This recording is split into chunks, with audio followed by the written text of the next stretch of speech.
Warm day, warm night here in D.C. again. Welcome to Game 2, 4-game weekend series. The Phillies, the Nats could use some home runs, have beaten our ball club 4 out of 7 in this ballpark this year. So maybe a little encouragement from the boys' night out. And, there's a lot of baseball yet to be played. This thing is far from over in the National League East. The Mets are at Atlanta this weekend. Well, you got to take care of business and do your thing against the Phillies, because I've seen things get real weird this late in the season real quick. So you don't want it to get to 7 or 6 with the Mets coming into town and a couple rookies pitching against the Mets. So take care of business. Everything will be okay. This thing isn't over. The players know it's not over. And that taking care of business thing kind of fits the way Tanner Roark goes about his job. He's been great against the Phillies this year. 4 starts, unbeaten, and 3 times no runs in 7 innings. Yeah, he's been outstanding, and he's just going to attack these guys again. It's going to be interesting to see how he does it, but the success, a 0.64 ERA in 3 starts, amazing. Monday, August 29th at Philadelphia was game 1 of a series. They matched up pretty well. Thompson hasn't been getting a whole lot of run support, but Tanner outpitched him that night. He's done that a lot lately. And some early offense wouldn't hurt either. Jason Worth this year, when he's batting in the first inning, is hitting .312 with 6 first-inning home runs. The Nats continue to lead baseball with 107 runs before they make the first 3 outs of a game. That would be a nice way to get the weekend underway.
University of Maryland, University College, and by WGL Energy. Visit WGLenergy.com for easy ways to green your energy and help the environment.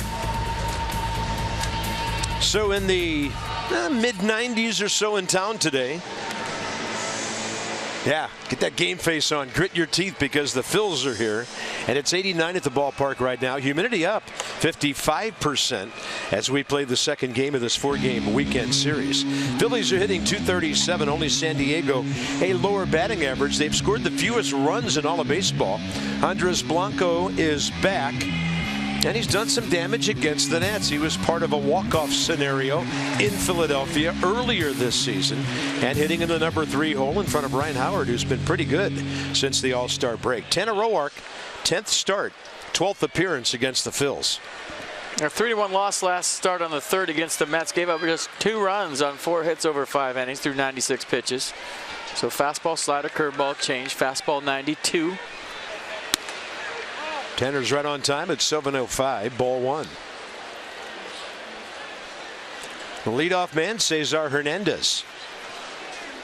Hitting just a click under 290, on base percentage over 350, and 4 career hits against the Nats starter.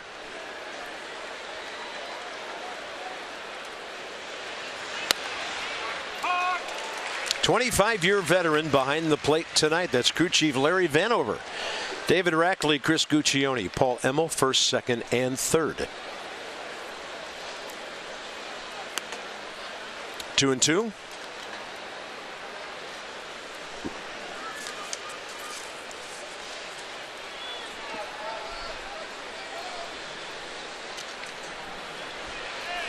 That is a run-back fastball that'll send the left-handed batter back to the dugout. I mean, you know, guy's got a good stuff when he's faced a team 5 times. This will be the 5th time that Tanner's faced the Phillies, and he's throwing the same stuff, kind of just mixing it up and still getting the job done. The run-back fastball right there, beauty for strike 3. He knew it was coming. He couldn't pull the trigger. That was pretty. 143rd strikeout for Tanner in 181 innings. Going up there hacking, and that ball's hit a long way by Herrera. It's going to bang up against the bottom of the scoreboard, and Odubel Herrera breaks an 0 for 7 with about a 380-foot drive to right center.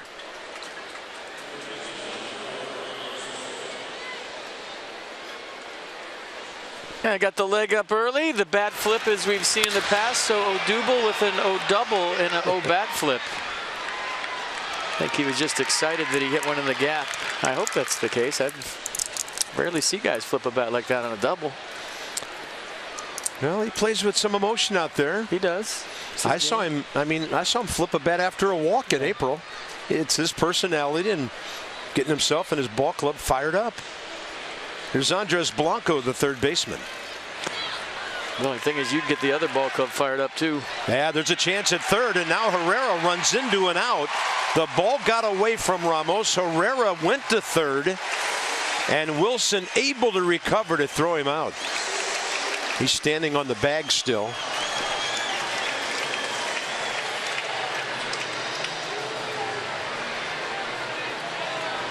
We'll see if the tag got him. Yeah, it got him. There's no question about it.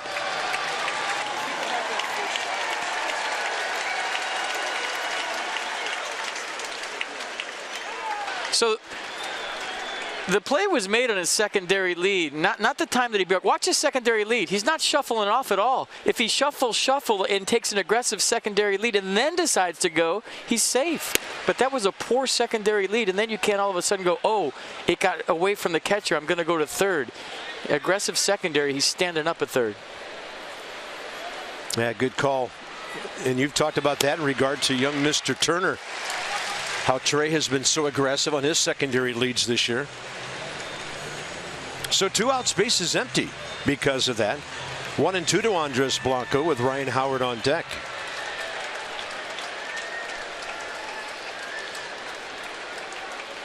Target in. Boy, he got the good swing back fastball going tonight.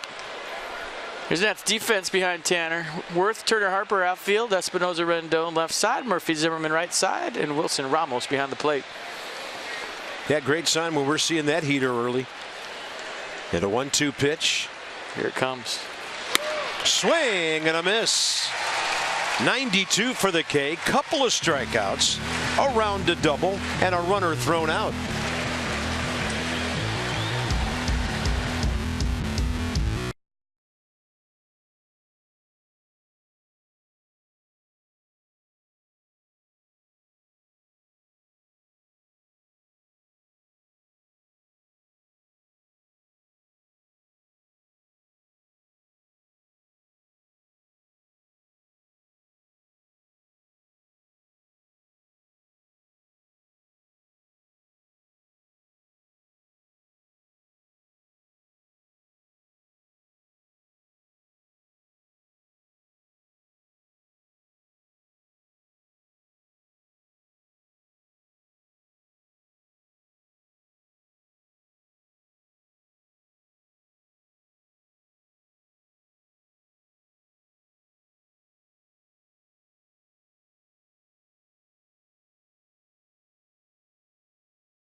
Is our crew trying to channel a quick start to this ball game in terms of first inning excitement? It's happened against the Phillies a lot for the Nats this year. Hitting .256, fourth in the league in runs and third in home runs, and Trey .344, the best among any rookies who have at least 200 at bats. His on base percentage is .364, and he has 21 steals, 10th in the league. Wilson Ramos back in the lineup tonight. And here's Jake Thompson. Our last start on the fourth against Atlanta, 2-0 loss, a tough one. Pitched well, gave up a solo home run to Matt Kemp. That's it. In 7 innings of work, gave up just 4 hits. Turner's been on base 25 out of 26 games, and he has a 5-game hitting streak. But 0 for 4 against this right-hander. 1-1.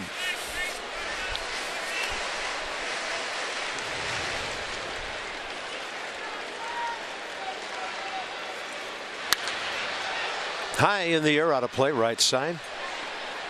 Yeah, Thompson got knocked around a few times against the Dodgers and the White Sox, a little bit against the Rockies and against San Diego, giving up 6, 5, 7 runs, and then he had the nice one against the Nats.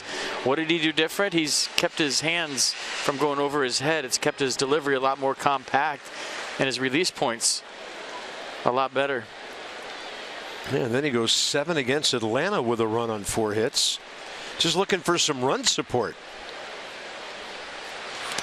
Off speed, 2-2 to Turner. Thompson out of Rockwall Heath High School in the Dallas area, just 22 years of age. Originally drafted by the Tigers. And this one to the right side, hustling is Turner. Hernandez gets it over to Howard for the first out. Here's your Phillies D. Goodell, Herrera, Borges, the outfield. Galvis Blanco is the left side. Hernandez Howard is the right side. And Cameron Rupp behind the plate.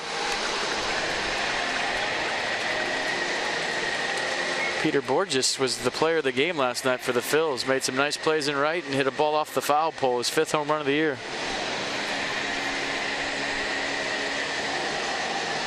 Well, here's Mr. First Inning himself, Jason Worth.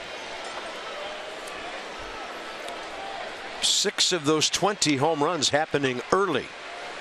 1 for 3 with a home run against Thompson. So that night in Philly, Turner bounced out to second to start the game before Worth pulled one to left center out of the bank. I believe it was a slider, and he went to one knee to hit it. So we'll see if he sees that same pitch again. Hit 2 home runs in that series. In fact, 2 nights later, after a Turner strikeout, he went deep in the first. Here's the one on the 27th. Let's see if it was a slider. Yeah, curveball to a knee. And he got a nice reception back in the dugout. I think that's when they booed him, when he got back to the dugout. Look at Trey Turner. Just watch Trey Turner. Wow, you're really good. And a home run swing. That was on the 29th, and he did it again on the 31st in Philly.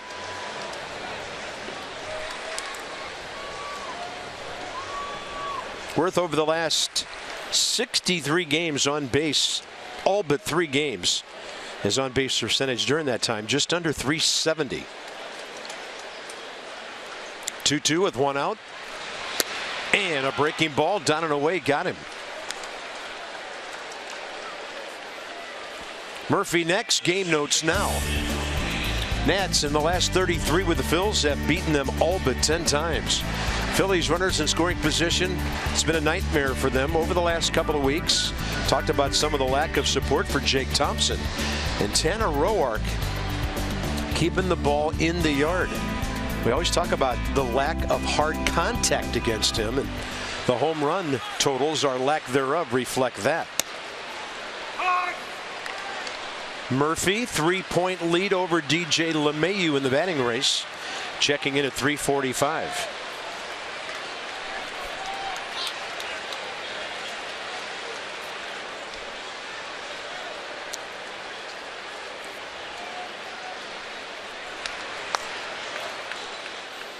I've been watching how the Phillies are working Daniel Murphy. As you look at the batting average leaders in the National League, Murph up by 3 points. They're just letting him do damage to left. Hey, you can have your singles to left. Everything's been away. Fastball away, even off speed away. And they're rarely messing with the inner half at all with Daniel Murphy.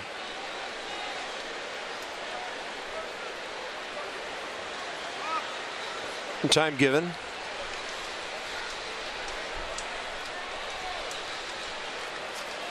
So 3 nights in a row, the Nazi pitchers the Phillies got in the Cole Hamels deal.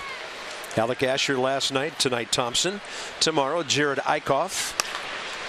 And that ball just slamming off the wall over by the tarp as Daniel was around way ahead. Exit speed 108 on a foul ball. I mean, they keep trying in there if they want, but that's where the danger usually occurs. They try to sneak one past him, but that's hard to do.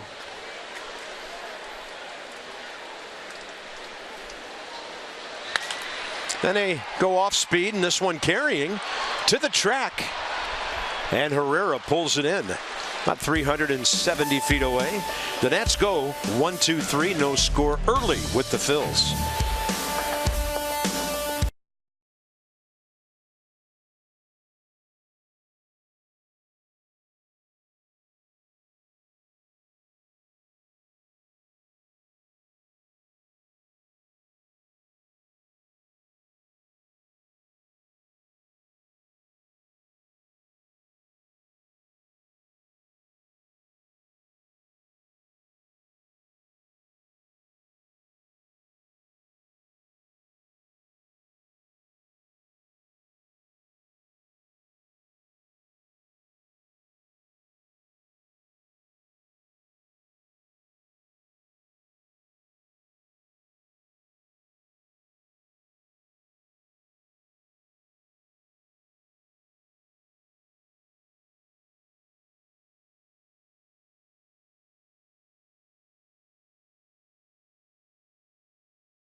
National, providing innovative high-value dental and vision benefits to area employers and individuals. Smile, it's Friday. All right. Gamer, eye black on, ready to rock. Yeah, I love the young guy with the sign all the way from North Carolina to celebrate a birthday with the Nationals. Since the All-Star break, Ryan Howard is hitting .286. 9 home runs, couple of them against the Nationals, including the big blow last night, and 22 RBIs. Row arc to the inside edge for strike one.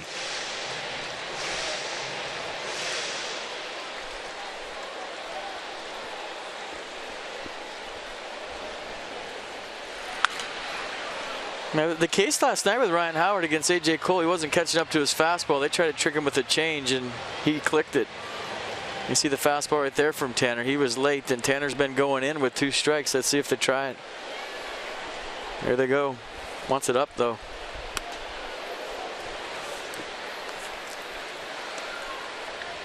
Yeah, he just kind of smoothed that ball out of here last night. Really jumped off his bat. That's up and in. 1-2 off to the other side.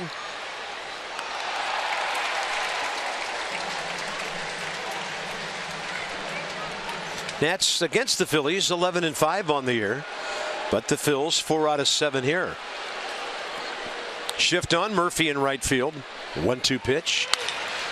And this one to Danny Espinosa. He knows all about that side of the infield as well. 1 out. Inside the numbers, brought to you by Jeep. So look at the parallels between 14 and 16. Tonight trying to equal his career high in wins. The ERA's almost identical, and he'll probably get up 200 innings or better. Pretty impressive. And of course, all those appearances last year out of the bullpen. But he never said a word, did he? He just did whatever the ball club asked him to do. 12 starts, 28 bullpen appearances. Those are numbers that you can take to the bank, if you know what I mean. Oh, yeah. I mean, guys that win 15 games don't grow on trees, and usually the guys that are consistent get paid big time. 0-2 to Cameron Rupp, the catcher.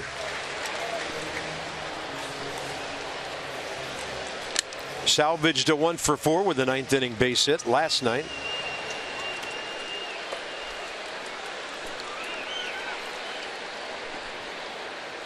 And Roark just paints the outside edge with an 0-2 swing back fastball.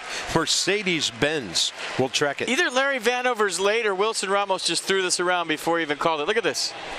And strike 3. I'm sitting here going, is that a strike? Watch Wilson, he just stands up. Yeah, that's a strike. I'm going to throw it to third. And then Larry Vanover calls it as Anthony Rendon is catching it. Okay. Maybe there's a grunt or something that we cannot hear that the catcher and the hitter get to hear.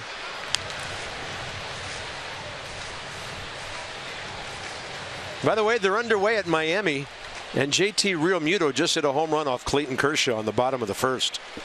First battery face gone.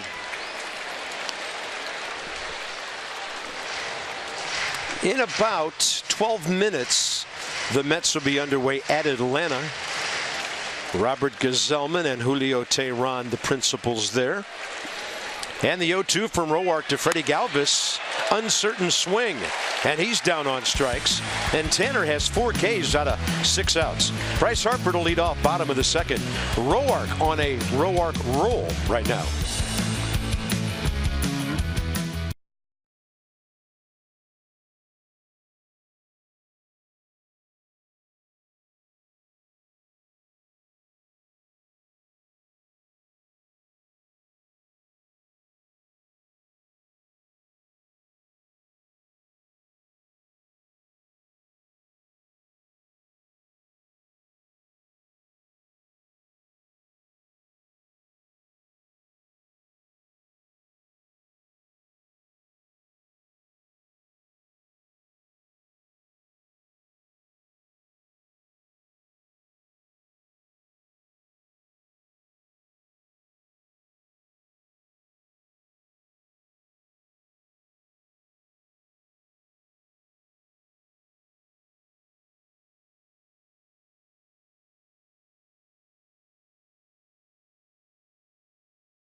The last time right here, folks. No. It's tomorrow. Yes, Tanner. We'll see you in your later hosen. Blake Trinan, and don't ever do that again. Tomorrow when the Nats take on the Phillies. First 20,000 fans aged 21 and up receive the Nats Beer Stein, presented by Budweiser. For all the details, visit nationals.com/Oktoberfest. The last time I get to say grab your lederhosen on TV. Well done, Blake. Nice try, Tanner. Harper, Rendon, and Ramos, bottom of the second. Boy, Scherzer and Lobaton having quite a conversation. Max goes tomorrow night. He'll be looking for his 17th. Larry Vanover with a strike call to the inside edge on Bryce. 0 for 2 with a walk against Jake Thompson the first time they met.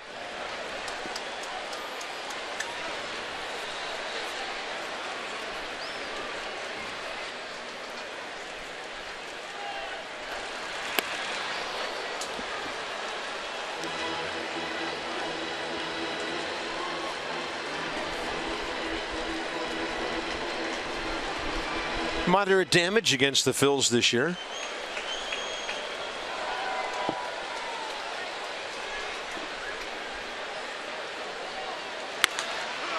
And that is a strike call, and Bryce Harper is gone. Just stands there, slowly turns and walks away without a word. That's bad. Sorry, but it is. That ball's up. I don't even think it's going to be close. It's not. Wow. I mean, they wanted it up. Cameron Rupp was looking for a chase swing and a miss for strike 3 right there. That's why he gave the high target. Wow. Yeah, Bryce might have been too stunned to say anything. So here's Anthony Rendon. 4 straight by Thompson.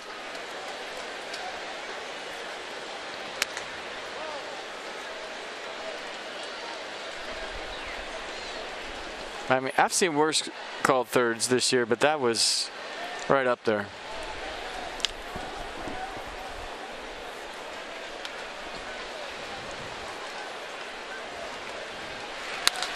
And Rendon will lift one high to the left side. Blanco and Galvis there. Freddie Galvis for the second out, 5 in a row. Wilson Ramos is next. Look at that sky. Looking to the south. And the moon is up. Twilight time, not far away. It's coming earlier and earlier every night.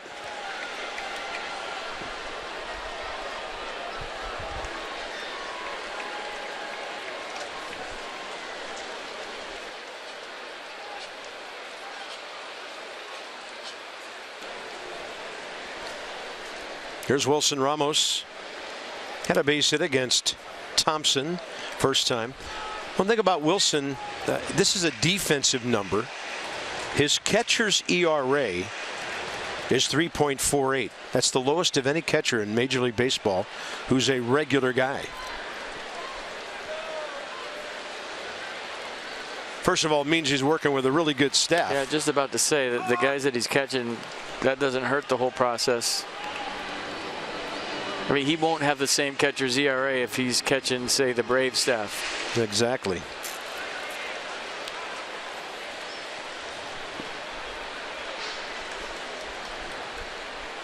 So one full-time pitching coach and another part-time guy watching there.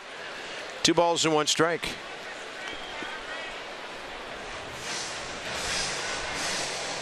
"22-year-old Jake Thompson came into the ball game with 33 innings, a 1-5 record, and nearly a 6.5 ERA.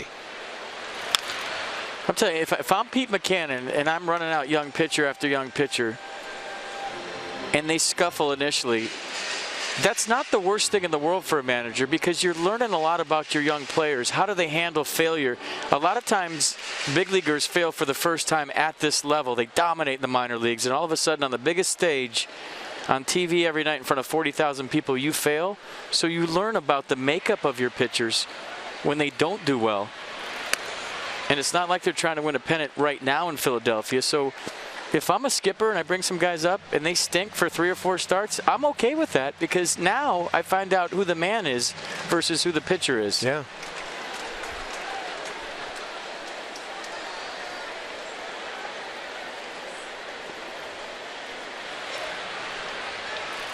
Swing and a miss on a pitch away. So we've had 7 strikeouts in this game so far, 4 by Roark and 3 by Thompson.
Career high in terms of innings pitched, likely topping the 200 inning mark for the first time in his career if he stays on this pace. This after he threw just 111 innings last year. And Dusty was asked today whether he'll maybe try and dial Tanner back a bit down the stretch, maybe give him a little bit of a breather. He said, yeah, we might look to give him an extra day here or there, but how do you dial him back before you've even reached your goal yet in terms of locking up a playoff spot? He said people want to preserve players, but those same people want to win. Those two ideals don't always align. Players have to overextend a bit in order for a team to win in October. It's just a matter of how much. So the Nats want to be careful with Tanner, but they also want to keep on winning too. Yeah, this is one of the most valuable guys in this ball club. It's Dan with our Coons.com sideline report. Over 2 million vehicles sold and counting. And at FP, as we open the show and had that mini discussion of ours, there's nothing settled right now in the National League East. Right, Dusty's getting asked about resting guys, and you haven't won yet. You haven't clinched the division yet. And in an 8-game lead, I've seen things get real weird late. So you got to take care of business. The players aren't thinking anything's over, trust me. But I know a lot of us have, including myself, and there's a lot of baseball left to be played. I mean, you get this down to 6 and the Mets come into town, it can get weird in a hurry. They know that. But don't think this thing is over by any means yet. Until you're pouring champagne on somebody's head and there's an X by your name in the division, it ain't over. 2-2. That was a close one by Roark to Peter Borges. And he misses 3-2. 7, 8, 9 for the Phillies, top 3. Not trying to be an alarmist, just a realist. Seen a lot of weird things happen in baseball over the years.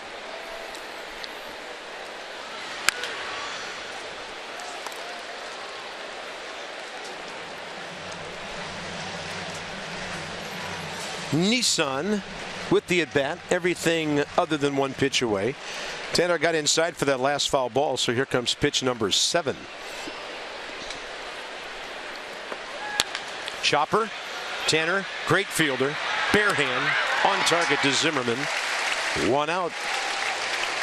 There might be one of his teammates out there wearing a Tanner Roark for Gold Glove T-shirt under his jersey. Well, they appreciate the athleticism of Tanner when he's on the mound fielding his position. That's an above-average runner smelling a hit, and watch Tanner Roark on a tapper in front of the plate, scramble, bare hand, get rid of it all in one motion, boom.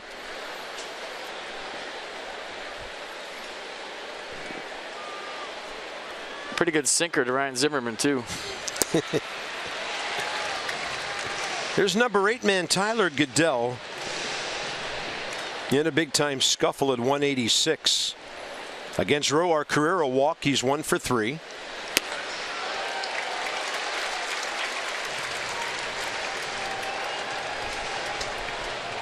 Steven Strasburg in uniform with his guys the last couple of nights. 0-2 with 1 out.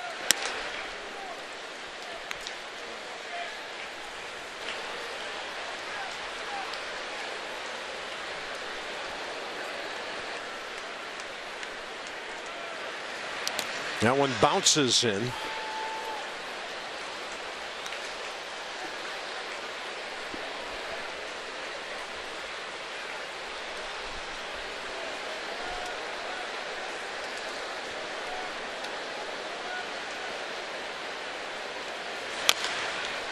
There's another tapper. It'll be foul. Tanner Roark is fired up for this one. He knows he has some owners against the Phillies, and he's not taking it lightly. When you face a team for the 5th time, even if you've owned them for 4, you know anything can happen in the big leagues. So 7 shutout innings 3 times against the Phillies, and then on the 30th of May, he had the audacity to give up 2 runs. Yeah, and he still went 7 that night.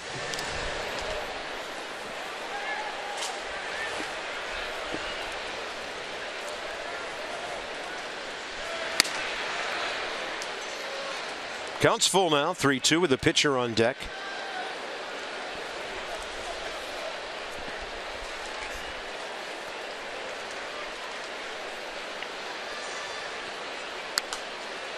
The Nats have chose to wear white at home the last couple of Friday nights because of the excessive heat. Tonight they're back in their Friday blues.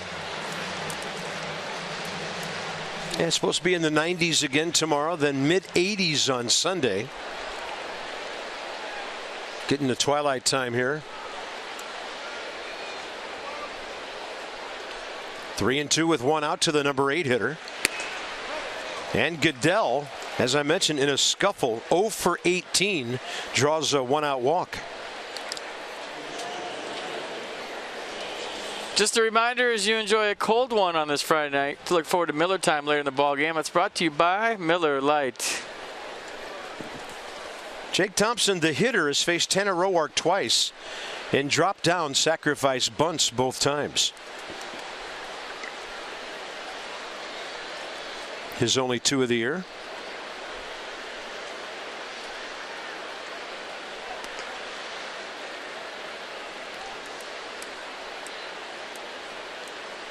Did you see where on these plays Joe Madden is bringing Javier Baez, their second baseman, crashing toward home plate? Anthony Rizzo stays home, and they're getting the force out at second on the pitcher bunt. So the second baseman coming straight at the hitter full speed, spinning and throwing to second, and the first baseman holding the runner on so he can't get a big jump on the bunt. Makes a lot of sense.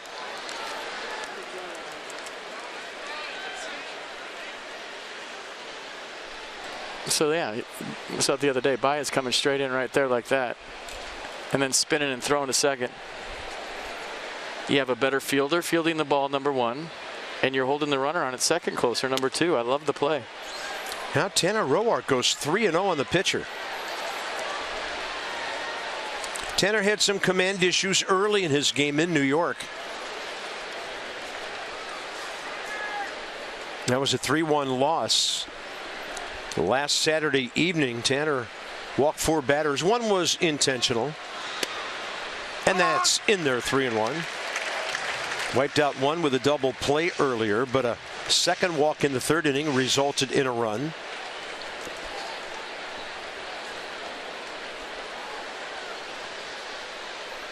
You know, he's been raring to go ever since that night in New York. And the ball bunted foul, 3-2.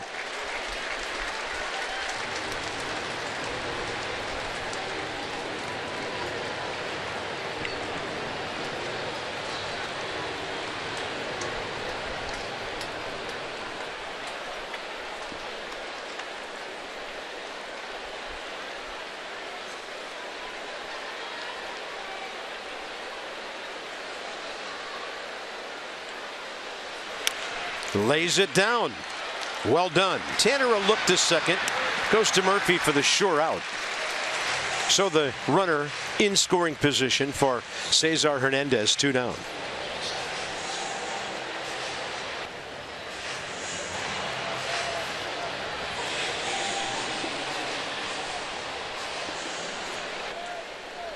Cesar Hernandez frozen on strike 3, first time up.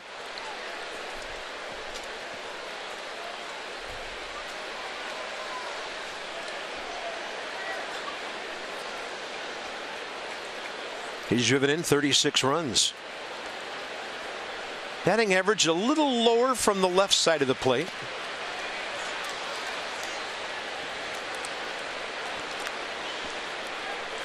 .276 coming into the evening.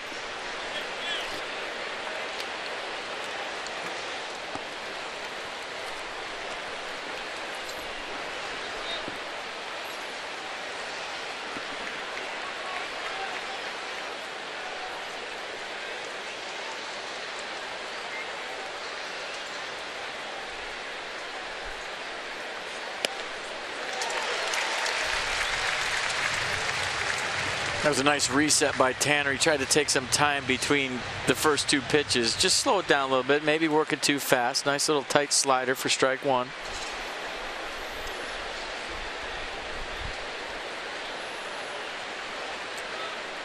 One ball, 1 strike, 2 down. No score.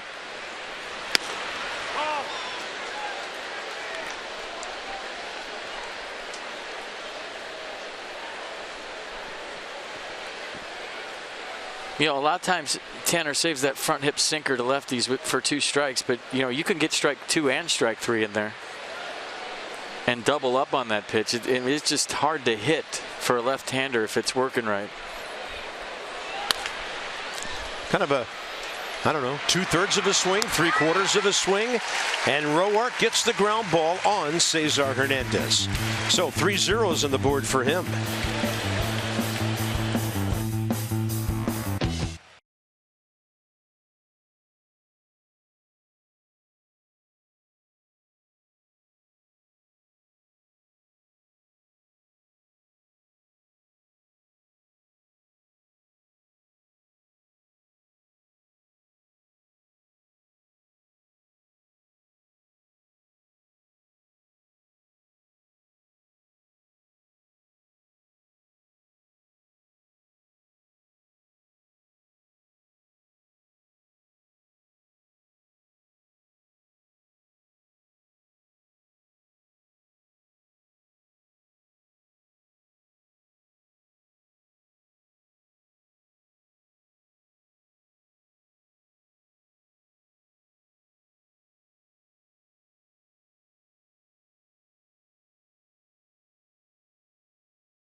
Nats Park. Nats take on the Phils. Be sure to arrive early for pregame march on by the U.S. Naval Academy Brigade of Midshipmen. Special 9/11 remembrance and a flyover by U.S. Navy jets. All right.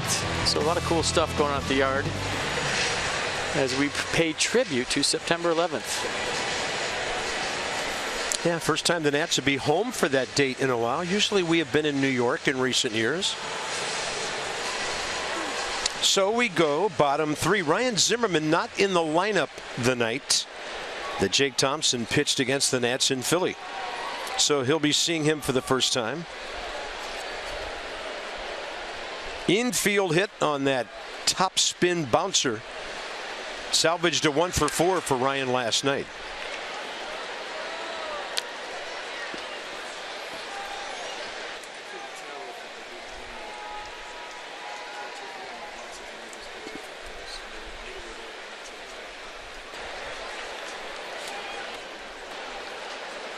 That ball gashed to his left. Andres Blanco picking it cleanly. Ryan Zimmerman, one of the Nats who hit into bad luck last night with a line drive, and that was scorched. A good swing right on the nose. Good play by Andres Blanco going to his left. And Ryan's into some bad luck the last couple of nights. The only way to solve that is hit him where they can't catch him. We'll see next time. That was a good swing. Number 8 man, Danny Espinosa, is next.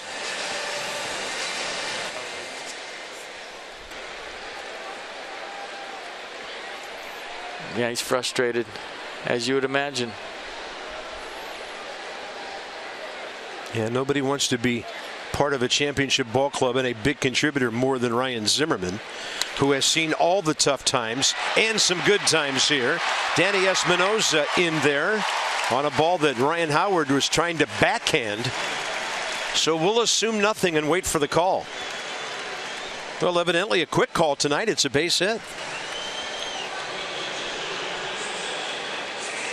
Well, there goes a no-hitter. Danny Espinosa gets it tonight. The reason I'm surprised is not because it's Danny, because he's the 8th hitter of the game. Usually Trey Turner seals the deal. Something flew out here. I don't know, I saw something white fly in the infield. I don't know what it was. The ball was white and flew out. Here's Tanner Roark and a chance to bunt to get a runner in scoring position here. Tanner's done that 5 times this year. Just an overall ball player who fields his position and handles the bat well. Ear, ear, chest, beard, ear, chest, ear. That's a bunt. I got a signs.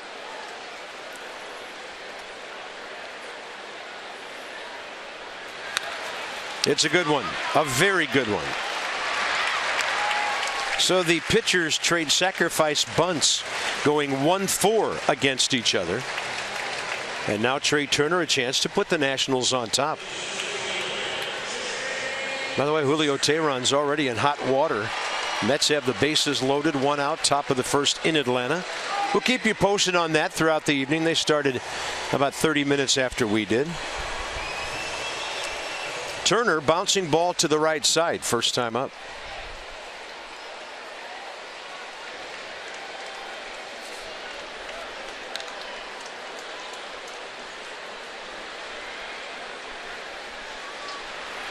Way inside.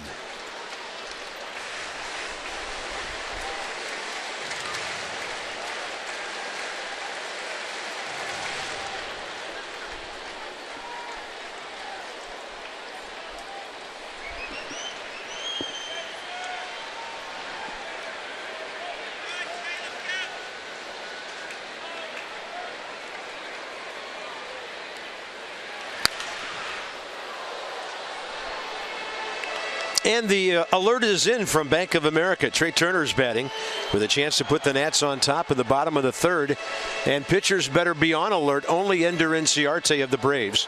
More hits since the All-Star break. $72. That looks like my bank account.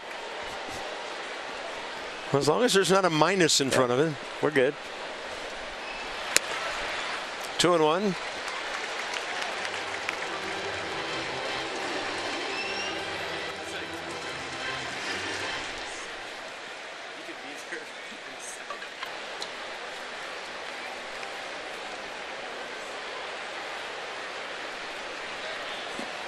Turner's driven in 27.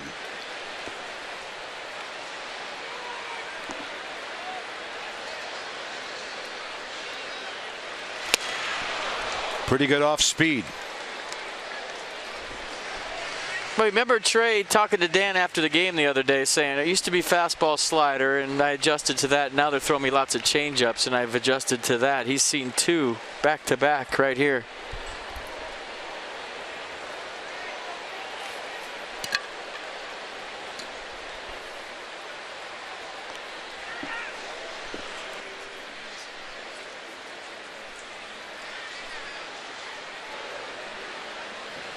Two-two pitch, right field, but it's another line drive that's right at a Philly. How many times in the series already? Frustrating. No score after 3.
Was brought to you by the RAV4 Hybrid.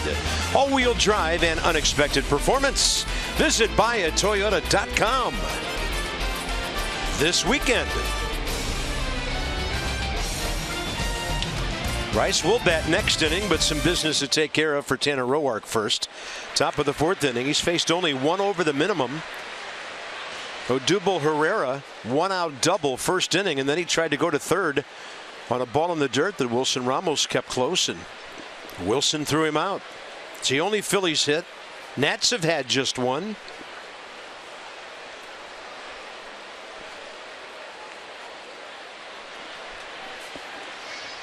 Two, three, four for the Phils here. And that looked like he was just going to swing no matter what on that first pitch. Yep. See White swing.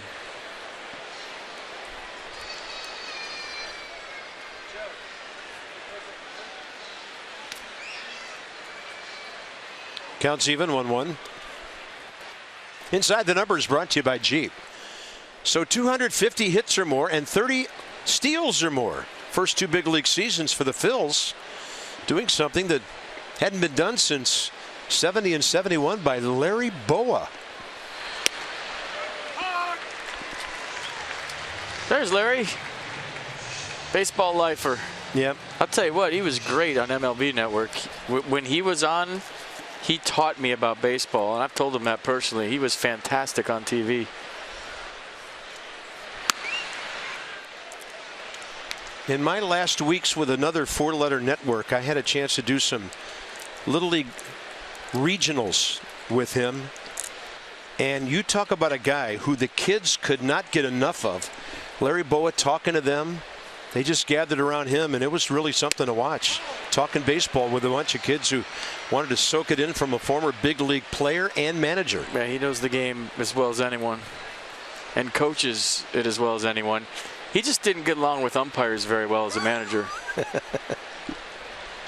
But that's the kind of player he was. Sure. Fiery. Had to be. Little guy. Always going up against the big guys.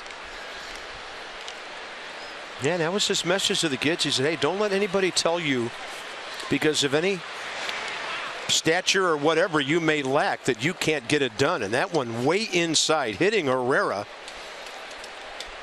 who either couldn't get out of the way or didn't see it or whatever, but he just didn't move hardly at all, and that ball just chased him. He's going to first base to lead off the fourth inning. A slider. Oh, there's a nerve right outside your knee, and if you've ever iced your knee before, you know the feeling that he's feeling right now. It is, well, it'll make you sick. Yeah, right now leaning on Andres Blanco. It compresses the nerve right against the bone when it hits it, and I'm telling you, you don't want to have this feeling ever. Phillies head trainer Scott Sheridan there. It'll go away in a couple seconds, but it is not good.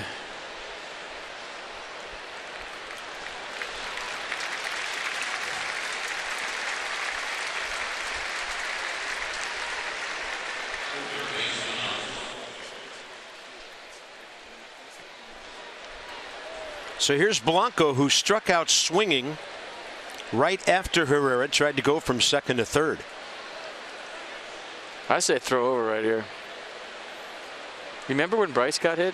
Was it the Phillies that threw over 4 times when he got hit? I think so. Well, that's what I'm saying. Throw over 4 times. Herrera has stolen 20 and 27 attempts this year.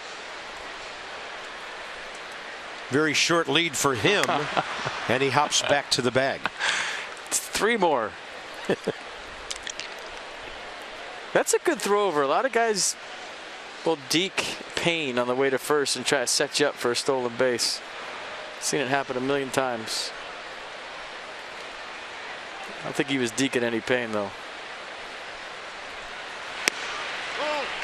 Did he go? He did, says Paul Emmel. Strike one to Blanco.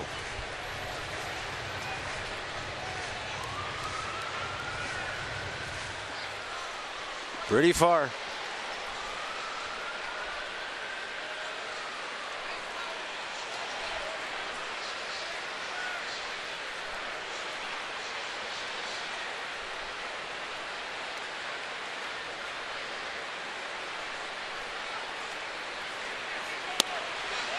And that's a heater delivered to the outside edge.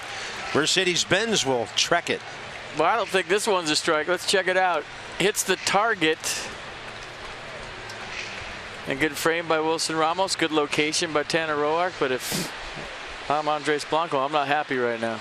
Yeah, there are some frustrated and irritated hitters on both sides early in this game.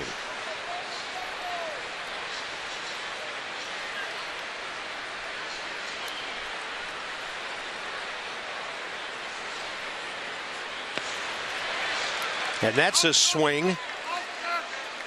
And the ball hit him. Strike 3 though. But he's swinging.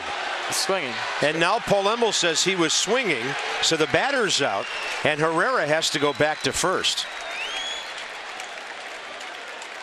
It's strike 3, dead ball. You got to go back to first. Larry Vanover's having a rough one so far. He's a good umpire too. Slider, he swings. There's a swing. It's a full one too. I don't know. Maybe Wilson Ramos blocked him out. That's what happened. You see Wilson stand up right here, and he can't see the swing.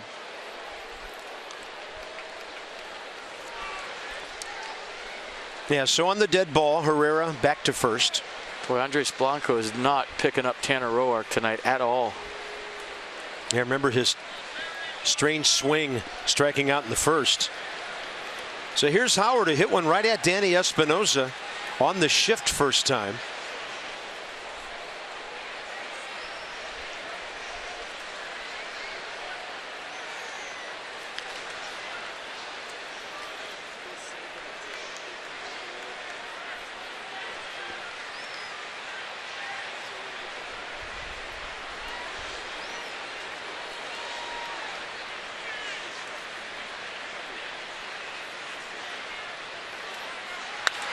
That ball, a base hit to right. Howard reached out, got around it.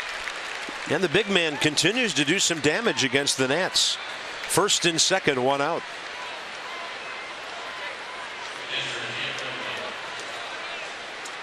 Well, he feasted on the off speed. He got a curveball there from Tanner at 75 and crushed it.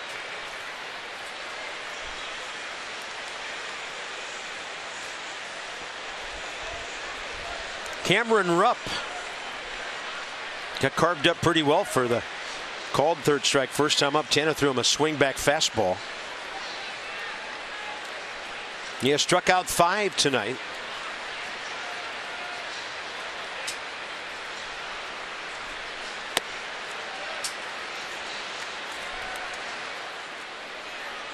Well, he is the master of the double play, and he'll take one right here.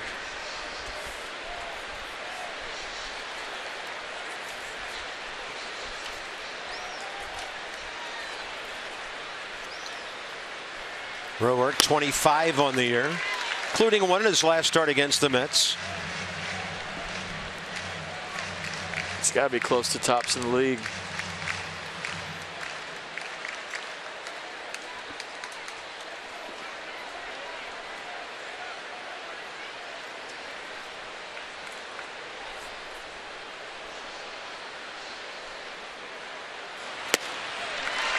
Some late break to that one.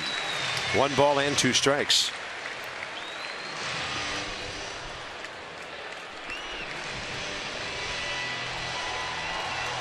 See everything down the zone. That's how you pitch for a double play for all you younger players at home, you younger pitchers. You want a double play, you pound the bottom half of the zone or below.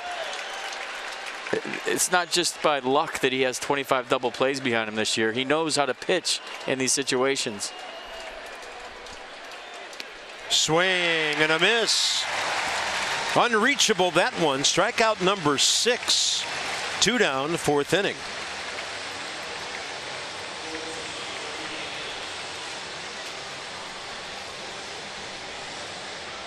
Everything in that sequence, the bottom of the zone or below the zone. He'll take the strikeout, but he was pitching for the double play. Last time Tanner had 6 strikeouts in a game. 6 1/3 at Arizona 5 weeks ago. Here's Freddie Galvis. Struck out, or rather swinging first time. He's going to hit one out to center, and that's a base hit. Around third, Herrera. Good throw by Trey Turner, is a little bit late on a hop. And the Phillies are on top. Freddie Galvis, 59th run batted in.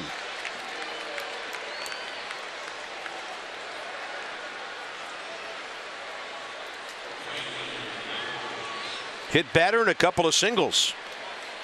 Fastball right down the middle. I think he wanted that just a hair more outside.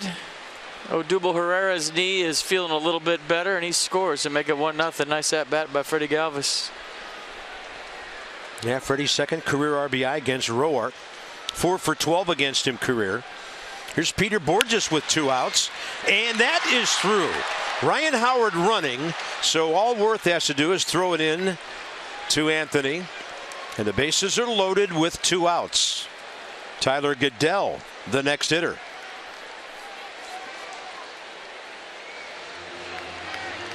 Peter Bourjos' average is going up by the day. I remember early in the season he wasn't even over the Mendoza line. Now he's flirting with 260. Yeah, he's a road warrior. He's hitting over 310 in the last 42 road games for the Phils.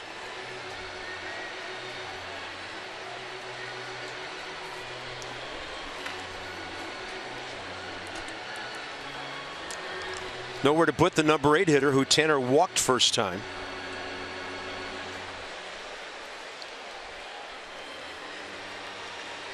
That trip is nothing more than a 20-second timeout. Just get your breath, warm night, regroup, make some pitches.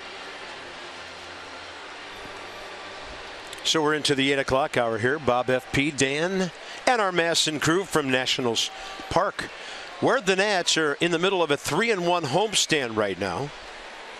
Phillies taking one last night, 41-27 at home. Phillies are only 5 under 500 on the road this year, and they have 4 wins in this ballpark.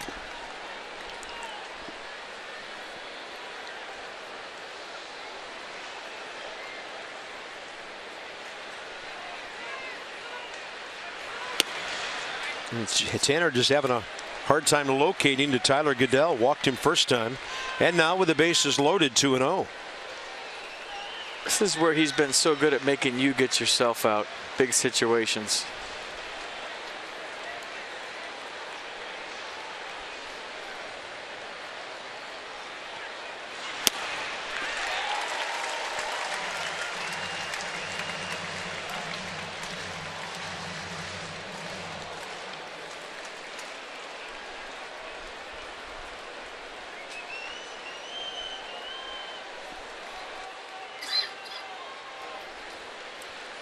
Big pitch here. And he'll get the call on the outside edge. Took a second. Just enough run back to this 2-seamer to clip the front part of the plate, you think, right? Big pitch coming. You don't want to go to 3-2. Crowd making some noise.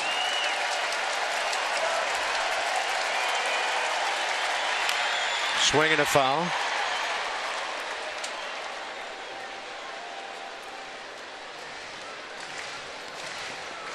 Herrera hit by a pitch. He's already scored. So there's Howard, who hit a base hit 1 out later. Then an out after that, the Galvis RBI hit, and then Peter Bourjos, the base hit. Well, tough decision right here. You've thrown him a bunch of fastballs, but he's looked awkward on all of them. So do you try to trick him with a curve or a slider here, or do you stay with the heater?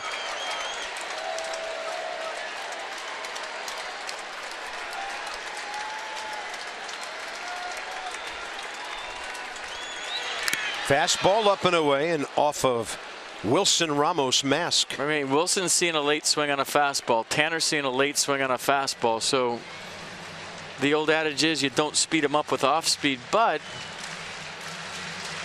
the other side of the coin is he's seen a lot of them, so maybe he's starting to time them.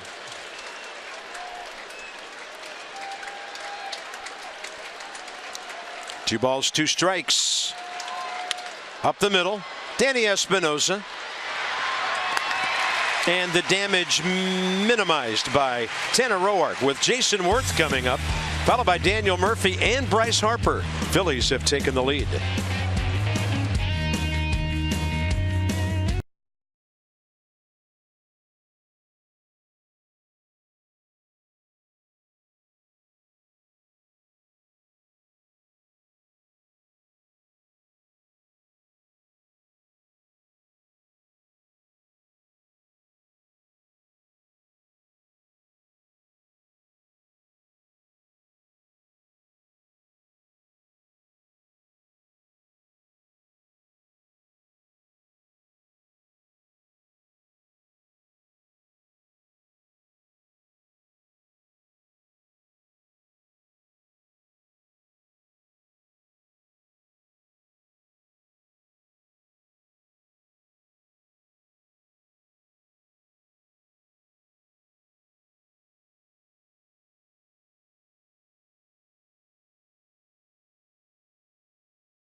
Teddy Bear Day.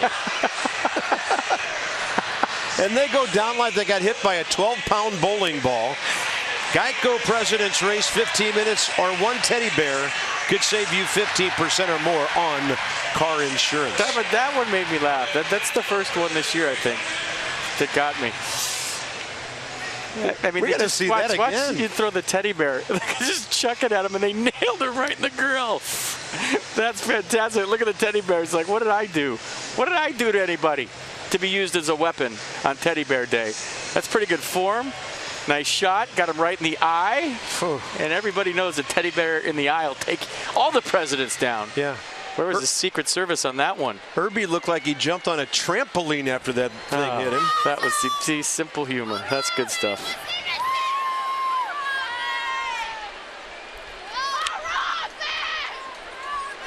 Settle down out there.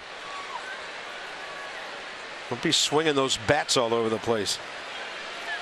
Bottom of the fourth, Jason Worth, Nats down by a run. Our Mass and Crew, with its most extensive coverage of a president's race ever. They're making fun of me because that's the first time I've asked for a replay on the president's race. That was good. Caught him off guard. Yeah. Tape room made a nice recovery. Well done, guys. That was a good toss. That was.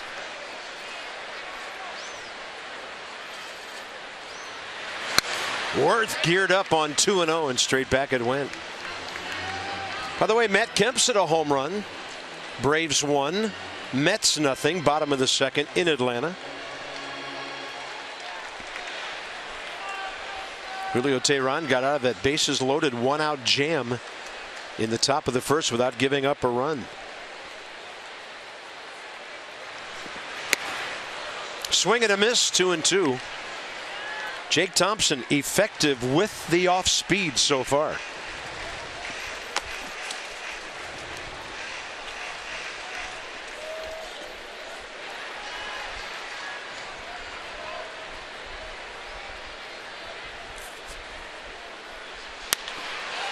Worth a high fly ball right field. That's going to get into the seats.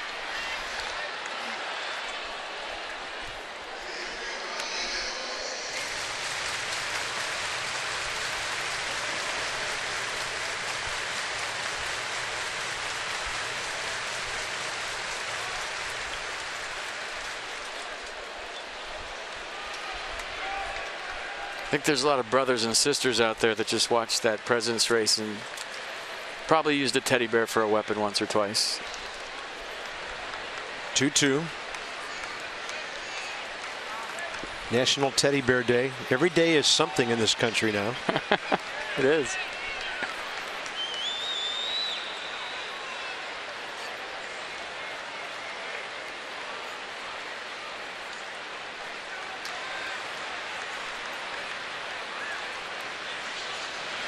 Two and Worth stays alive. Jake Thompson, as FP said earlier, last couple of starts really good. 1.93 ERA. Opponents only hitting .216. Your old buddy and former Nat Matt Stairs told us he's been throwing more cut fastballs lately, but tonight I've really been impressed with his off-speed stuff. Changeup's been good.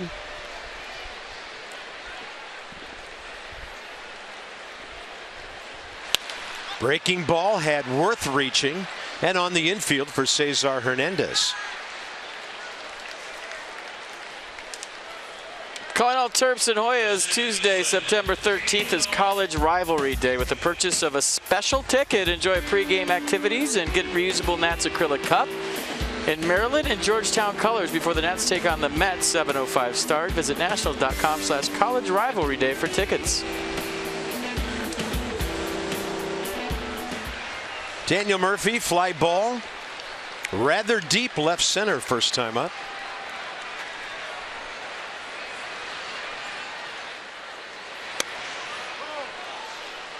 With his base hit last night, he got back on top of the league with 172, tying Gene Segura of Arizona, one ahead of the Dodgers' Corey Seager.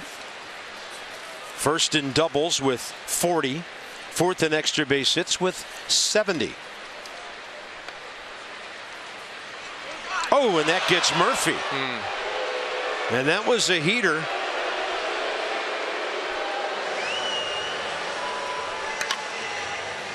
Daniel Murphy hit for the 7th time this year. That's the guy the Nats can't lose, period. And if you're going to come in at the major league level to somebody, man, it's one thing to come in, it's another thing to hit him, and I'll just leave it at that. And with Tanner Roark on the mound, I think it's safe to say you'll see something happen here later. Well, and as you noted, when Herrera was hit, that was a slider. That was a fastball, and it got him right in the forearm. You see the seams on it? You can see the seams on his forearm right there. Yeah. So their guy hit with a slider, our guy hit with a heater. See it? It's already black and blue. See his right forearm? Yep. Murph said, let's go. I'm on base. Next up is Bryce Harper.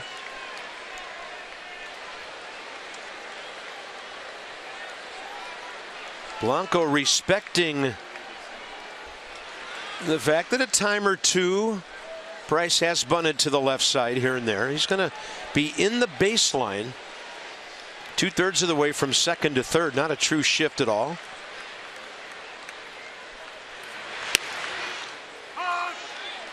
Bryce called out on a rather amazing fastball up and away in terms of location first time up. And that off-speed pitch was up there as well.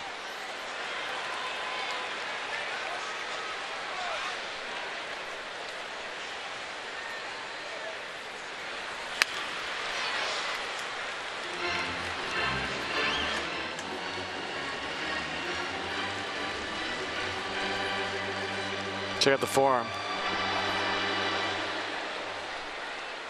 See the seams, and now it's black and blue. You might want to see how he throws from second base between innings.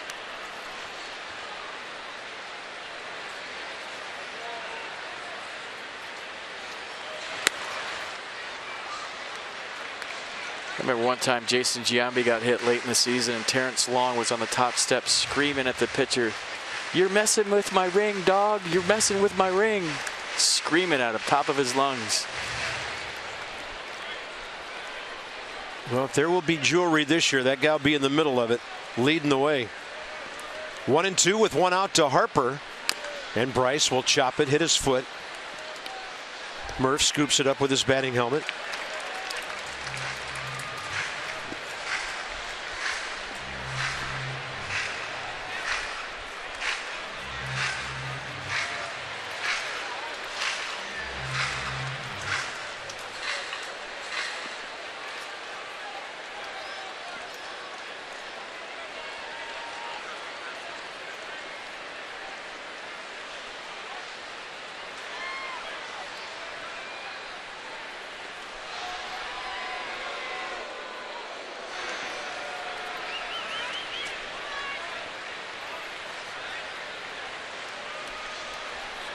(1-4-0) Phillies, 0-1-0 Nats. Murphy just their second base runner. There right now, Jake Thompson, obsessed with a guy who's run 8 times all year. 5 out of 8 for Murph.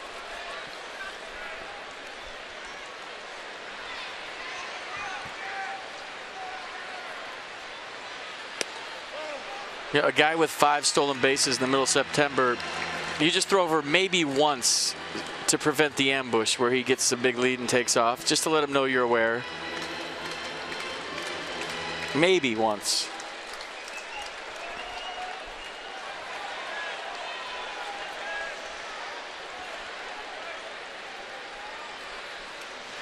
Harper out ahead of it, and this ball hanging in the air a long time. Second baseman Cesar Hernandez for the second out.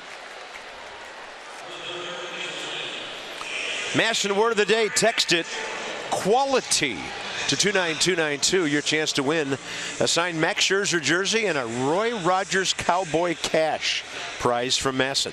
It's brought to you by Roy Rogers. Check out their lineup: roast beef, fried chicken, and burgers. Visit RoyRogersRestaurants.com. Quality.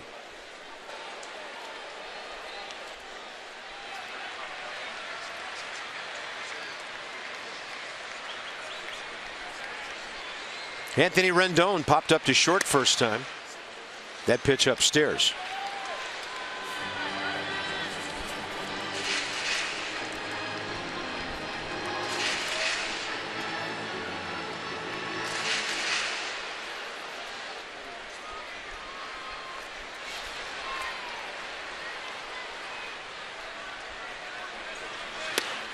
Ball 2.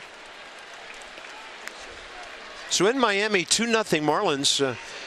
We won't hold it against you if you root for the Fish this weekend, because the Dodgers are 3 wins behind the Nats in a potential who gets home field advantage playoff scenario. 2-0 pitch. Rendon hits it high and far to right center.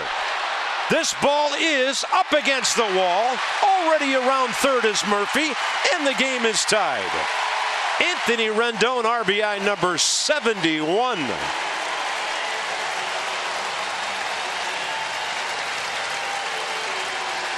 On his 36th double, by the way. 6th most in the league. We're talking to Dusty around the cage today, and he said he had a talk with Anthony Rendon around the All-Star break, and he said, you're going to get to your numbers, don't worry. You're going to get to 280, 20, and about 80 RBIs. I know it. Just relax and do your thing. And we showed you the numbers last night with Anthony Rendon in the second half. I think he's hit 312 or something close to that, with a bunch of homers, a bunch of RBI, and exactly what Dusty Baker told him he was going to do. Yeah, Dusty also marveled at the fact that Anthony Rendon had 1 RBI in April, the whole month, and look where he is now.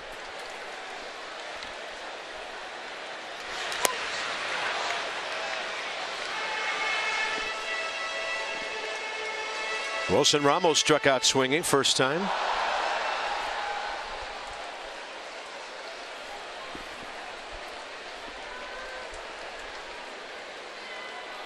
Rendon hitting right now about .330 his last 42 games.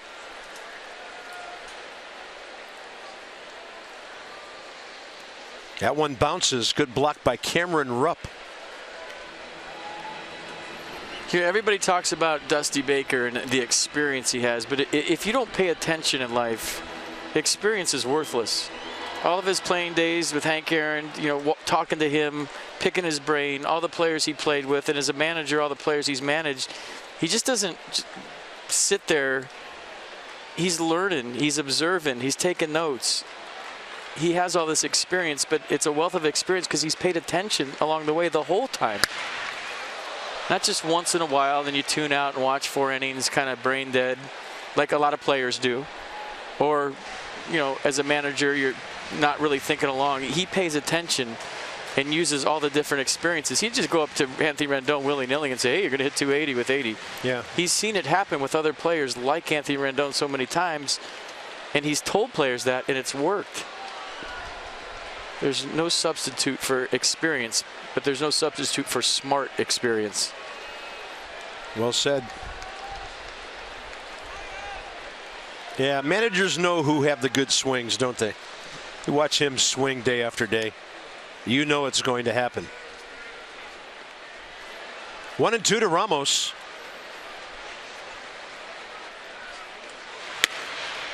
Wilson, we've talked about this throughout the year, has been good with runners in scoring position. .336. That's the 7th highest batting average in the league.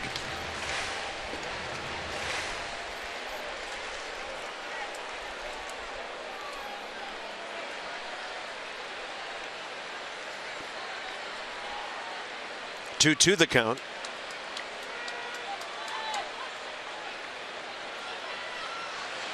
Rendon able to get a monstrous lead there at second base with 2 outs.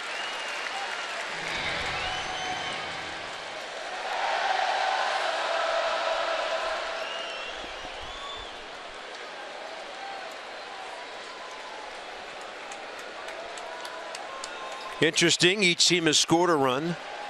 The guy touching home plate hit by a pitch in the top and the bottom of this fourth inning. 3-2, and Ramos on the off speed strikes out. Big hit by Anthony Rendon. Drives in his 71st and a 1-1 game into the fifth inning.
Able to join us at the ballpark this week.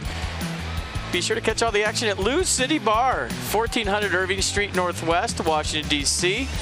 It's presented by Red's Apple Ale, crisp like an apple, brewed like a beer. Those sleeves so he can't zoom in on his bruise anymore. And probably to keep that swelling down, a little compression sleeve. Yeah, that did leave a mark, and then some. Thompson, the pitcher, then the top of the order here, top five.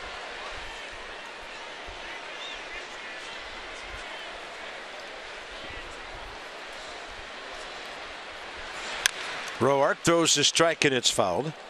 71st pitch, strike number 48.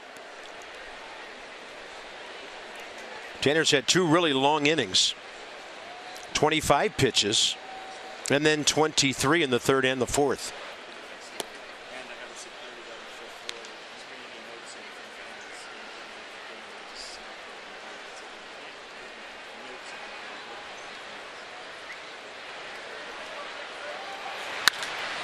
In the air to right, that's well hit. Harper playing shallow, and Bryce watches that ball hit high off the wall.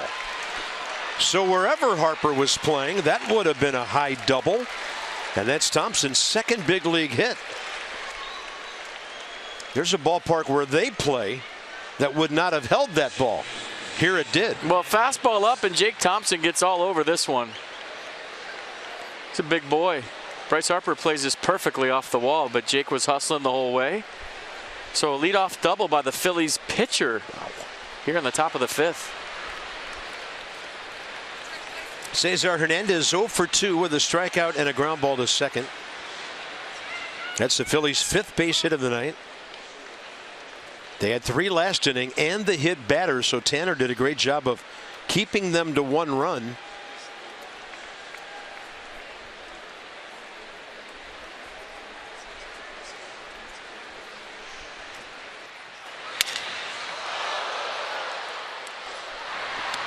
So on the grounder to Murphy, 1 out, and just a moment ago Odubel Herrera was in the on-deck circle.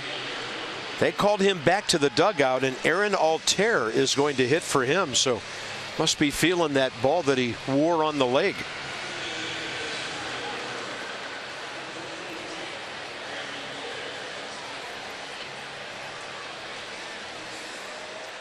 Mini scouting report coming.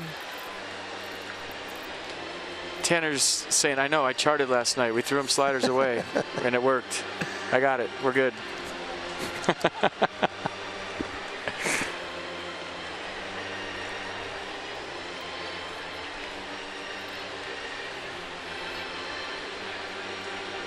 Aaron Altair, 24-year-old outfielder. Here's the ball that hit Herrera. That was a slider, so there was no intent. There was nothing. You know, you don't try to hit somebody with a slider. And there was 2 strikes on top of it. Infield in. Kind of halfway because the pitcher's on third.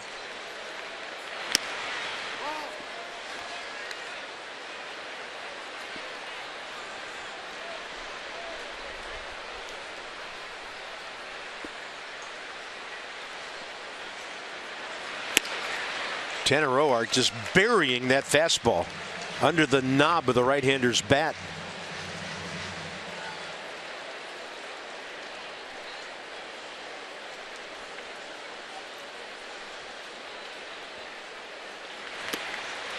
Staying down and in again, that time off speed. 1-2. Because of those long 3rd and 4th innings, pitch count up a bit. But Tanner Roark throwing some quality pitches here in the 5th inning.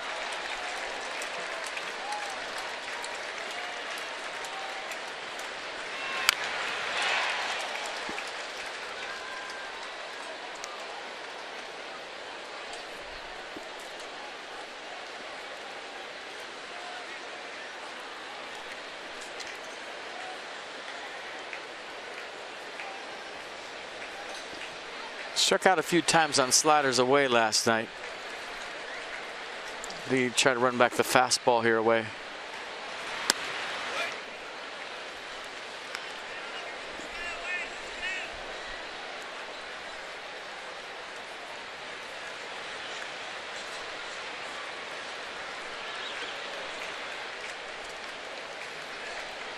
Two with 1 out.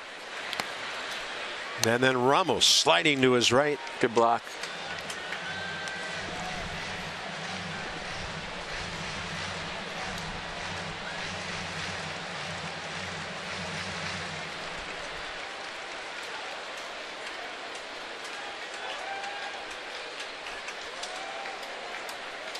Swing and a miss. Talk about pounding in on a right-handed batter. Tanner Roark battles back for the strikeout. 7th of the night. Nissan tracks it. Well, run on third, less than 2 outs. This is huge. And you have to go with what you're confident in as a pitcher. Just because A.J. Cole's slider worked against Aaron Altair last night doesn't mean yours will tonight. And he had conviction behind that pitch for a big strikeout. Andres Blanco now with 2 down. Roark has fanned him twice, and the last time while Blanco was swinging at a breaking ball that hit him.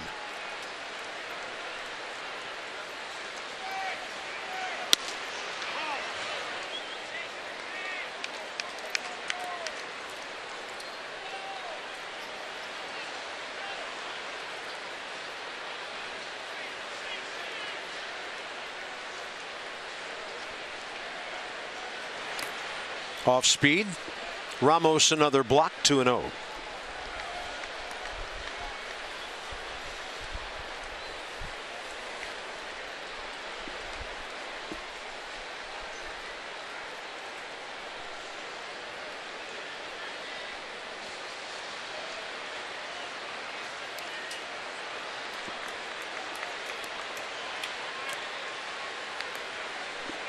Nice block by Wilson. That one got him though.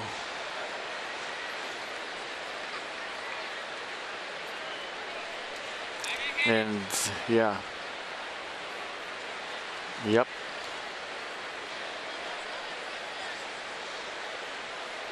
Paul Lessard coming out.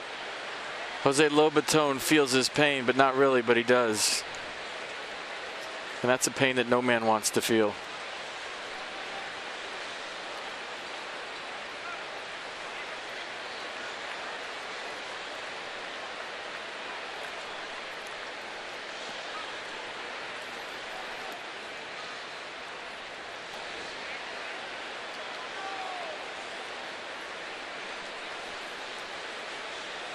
Tell you what, he is one tough dude. We've seen him for 6 months now just wear it. Foul ball after foul ball, different parts of his body. Ramos in his 119th game of the year. The Nats are playing their 141st. That is a tough hombre, folks.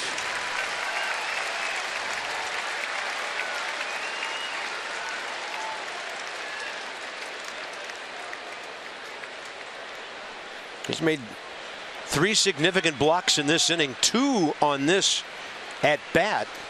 So it's 3-0 to Blanco with Ryan Howard on deck.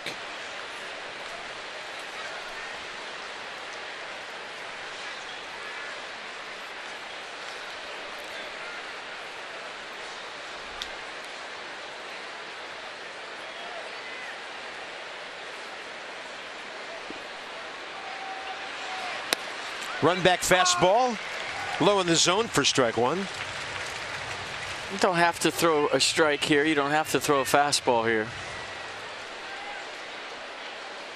Love this stat.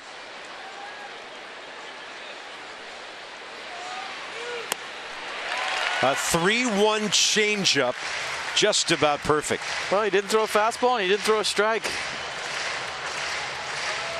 And the way he's been seeing Tanner tonight, he doesn't have to throw a strike here either. He can go fastball up. He can go same pitch. Does not have to be a strike in a 3-2 count. Runner at third, tie game.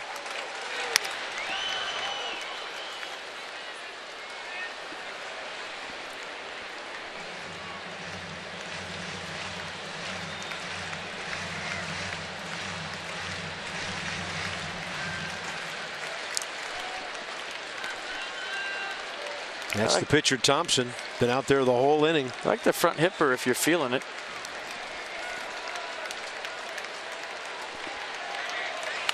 And Roark gets a pop-up. Long way for Rendon. Not reachable. Tried it.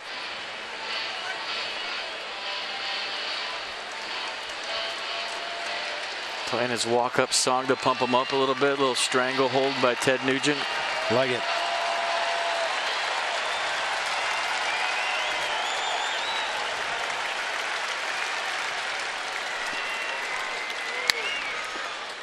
He's in swing mode. He does not have to throw a strike. Unless he thinks it's going to hit him, he's swinging.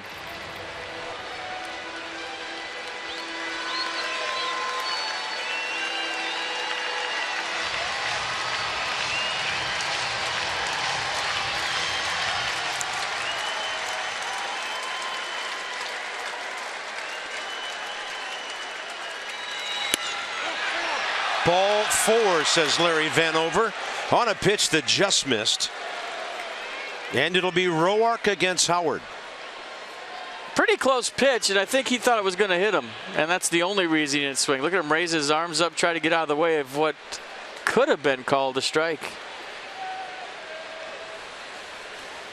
Reset, start all over again. Ryan Howard squared the ball up pretty well twice tonight. A hot shot to Espinosa into the shift. And then a base hit over the shift into right.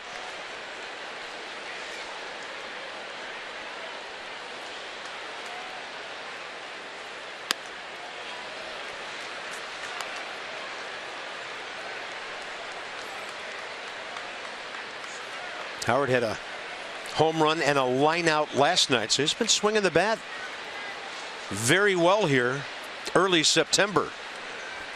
1-0 pitch with 2 outs. Strike call.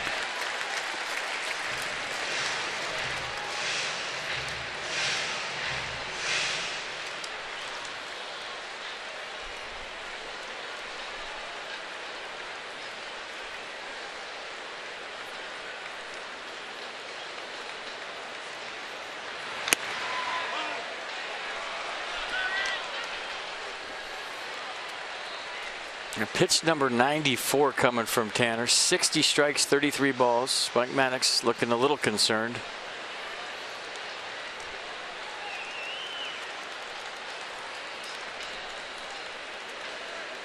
Yeah, another long inning for Tanner. Big man, so that strike zone's up a little higher than for most, and it's 2-2.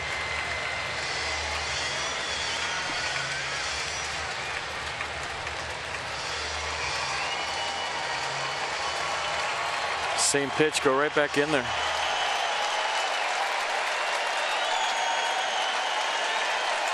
Nice Friday night crowd making noise again.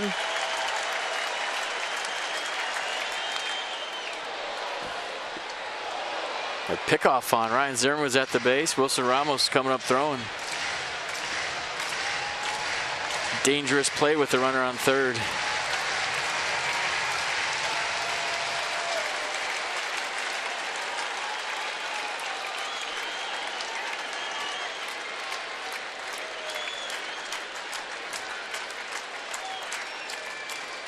Two again. Murphy's out there in right. That ball was hit hard. And his right arm passes the test. It took a while, but Tanner Roark gets a shutdown inning after his teammates tied the game.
Quite a ball game. 150 Phils, 120 Nats. That's the head elf, but he tweeted at me the other day that he's the head gnome. I still think he's the head elf. We talked about this before. Something happens to people when they come to the ballpark, and you can be here every night. 2017 Nats Plus memberships on sale. You can secure postseason tickets this October, guarantee access to the 18 All-Star Game, exclusive experiences, rewards, and access that membership provides. Call 202-675-NATS, and there's all your online information, where to log on and get it done.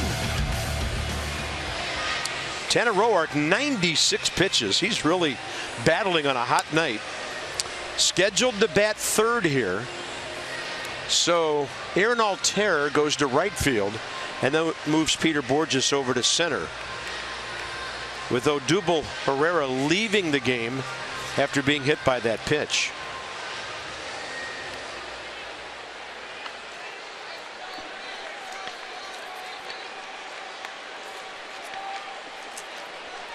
Ryan Zimmerman, Danny Espinosa, and then the pitcher's spot, bottom five.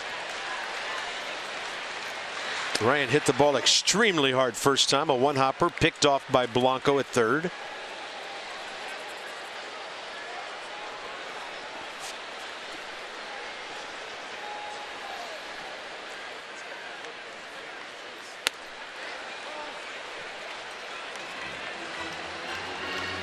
He's got that catch this look going here.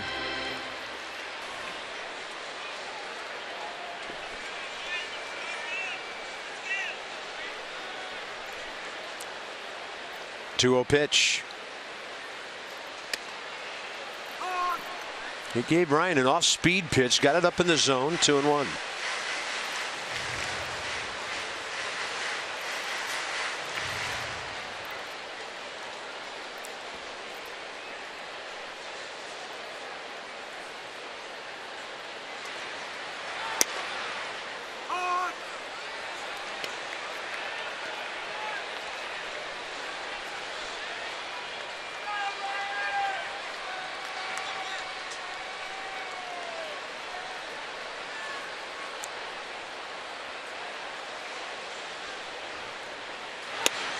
Count is full to the leadoff hitter, 5th inning.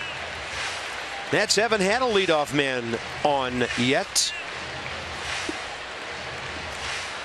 Danny Espinosa, a hot shot off the backhand attempt by Ryan Howard, first time.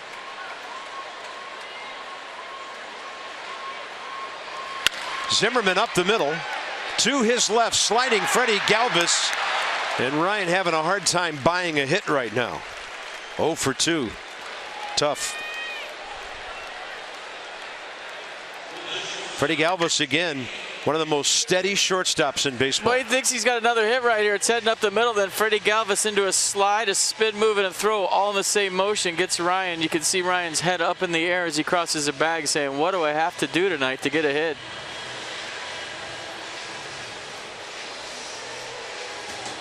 That's why that play right there is why you never, ever laugh at a blooper.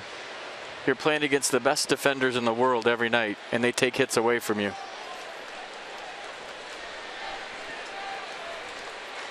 Danny Espinosa. Tanner Roark is on deck.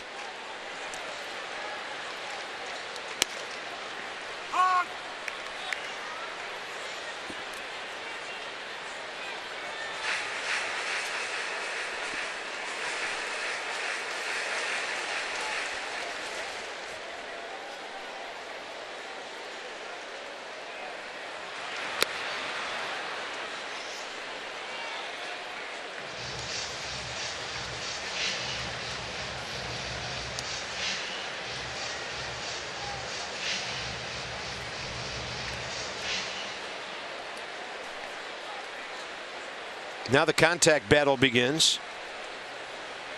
Trying to get aboard for Roark.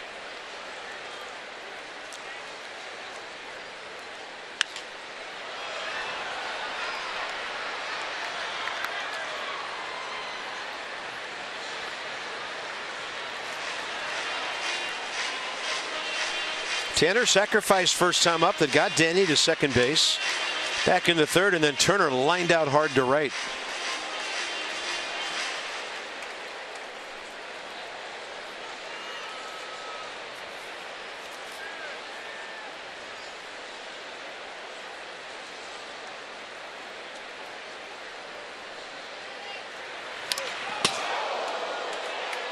It's 92 way inside.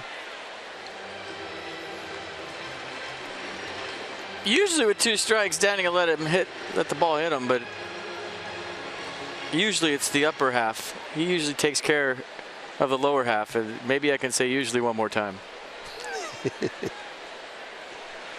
You usually don't do that. I know. What happened? I just got stuck.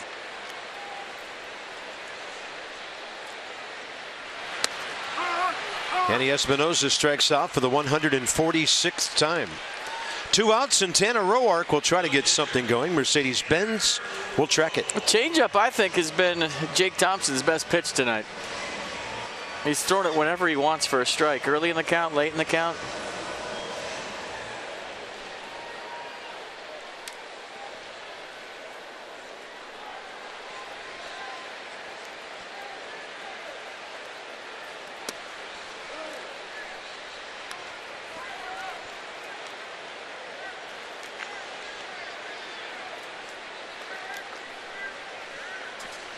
Tanner 6 hits this year.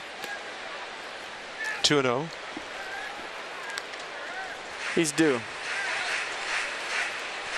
Yeah, 3 RBIs. Took him a couple of months to get that first hit, but then he's been able to gather some.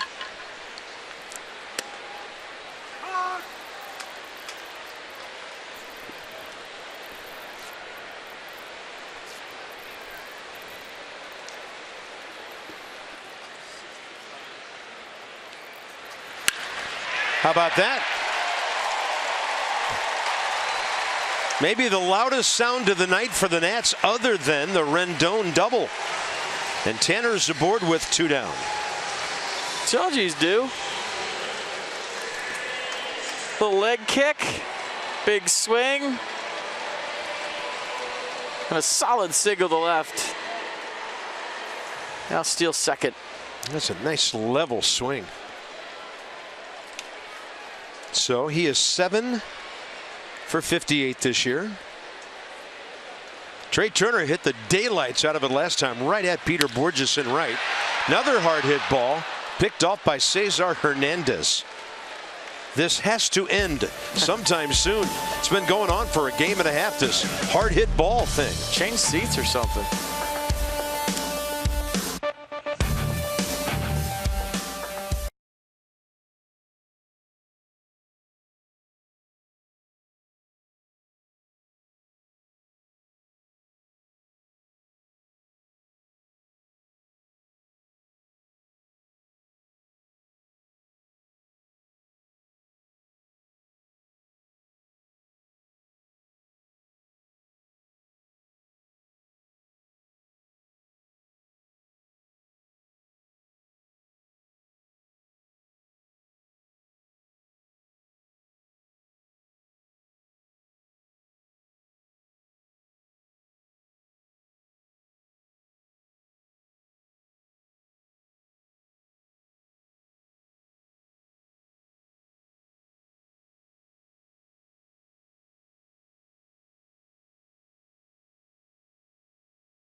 The top of the 6th inning, 5 hits for the Phils, 3 for the Nats. Jake Thompson's been real good, so is Tanner Roark, and a couple of wounded base runners scoring this one. First, Odubel Herrera in the 4th got hit by a pitch. He comes all the way around to score the Freddie Galvis single. And then Anthony Rendon, after Daniel Murphy was wounded, hits one off the wall, and his was an upper half injury. He comes around, so 2 hit by pitches score tonight, and it's a 1-1 ball game. Phillies box score. Herrera's double wiped out in the first when he tried to go to third on a pitch in the dirt. And then they scored their run in the 4th, the aforementioned hit by pitch. The Galvis RBI. Before that, a Ryan Howard single helped them load the bases. When Borges single later in the inning. Their pitcher Thompson has a double, but he didn't score in the 5th. So Tanner Roark's been waging quite a battle against Pete's Phillies tonight. Rupp, Galvis, Borges, top 6. Meanwhile, it's still Braves 1, Mets nothing. Top of the 5th at Atlanta. Marlins have added a run, 3-0 over the Dodgers. Bottom 5 in Miami.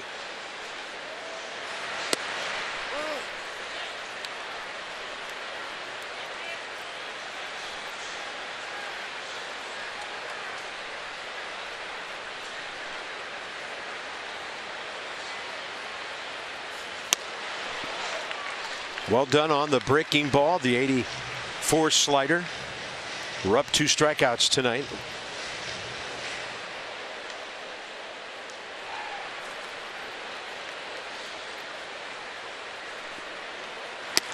Then he runs the fastball right in there.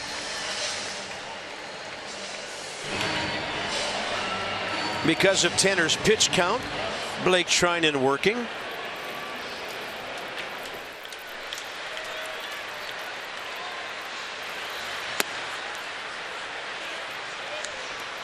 Dusty would love to get Tanner through this 6th and then see if Worth, Murphy, Harper and company could go out and score and maybe get him a win.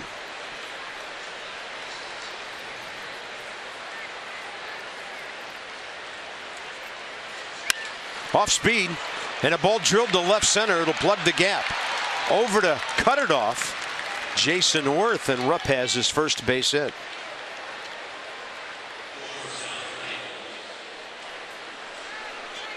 Let's go inside the numbers, brought to you by PNC Bank.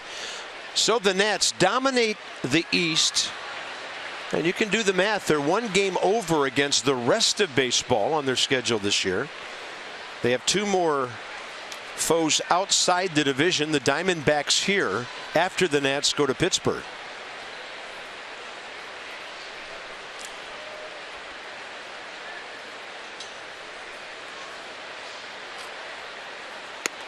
.500 against the Central, 3 games under against the West. I mean, ideally, Dusty Baker wants Tanner to get through this inning to qualify for a win. Maybe his ball club scores him a couple in the bottom of the 6th. So even though the pitch count's at 102, and when you had a guy with as many wins as Tanner in there, you want him to get another one. 4, 6, bang, 3, and the double play. Tanner Roark's 26th of the year. Well, that'll help. That'll help big time.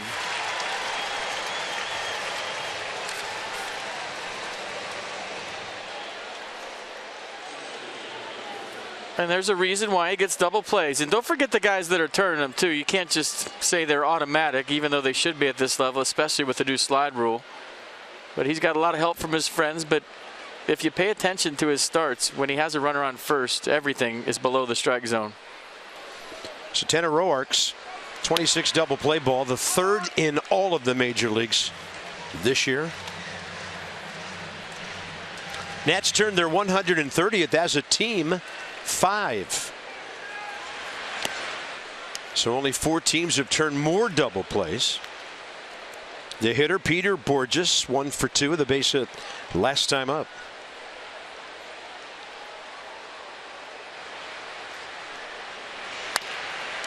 Right off the end of the bat, 1 and 2.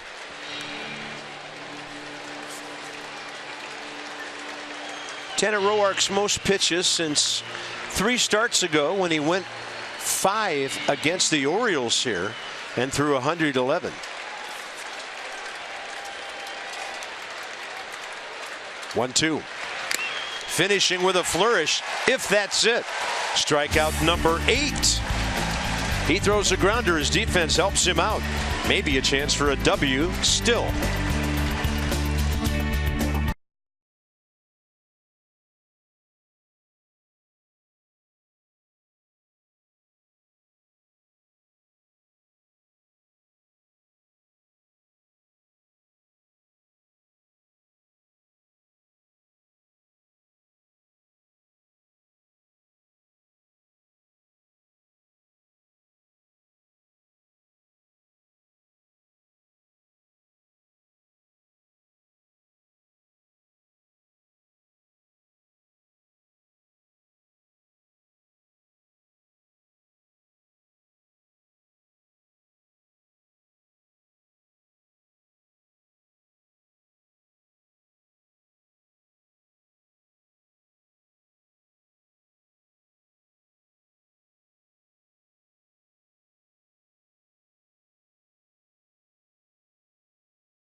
Kershaw, first start since June 26th. JT Real Muto hit a homer off him. First inning, scuffling a bit, but I'm sure it's great to have him back on the mound for the Dodgers. Rick Porcello looking to become the first 20-game winner for the Red Sox tonight. He's up. They're at Toronto. He's up 5-2 right now in the 5th. Thank you for the update. And the Mets plus 36 on the offense. 14 of their last 18. Tanner Roark will be done after 107 pitches, 71 strikes. And if there's any justice in this game, a couple of line drives will land somewhere and give this guy a chance to win. A couple broken bats. Whatever. A couple bat died a hero right here.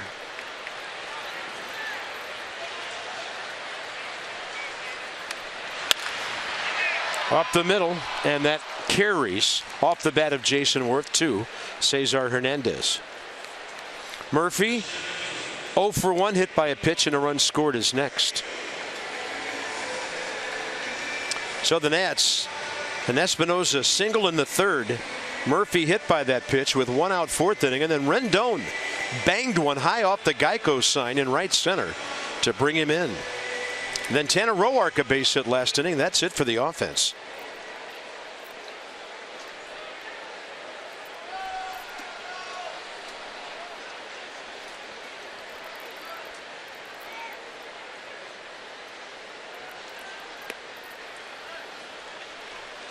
Murphy's gone an hour and 55 minutes without a hit. He's due.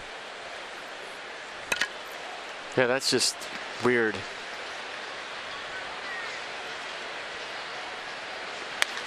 He's going to be out in front of it and pull it. Well foul.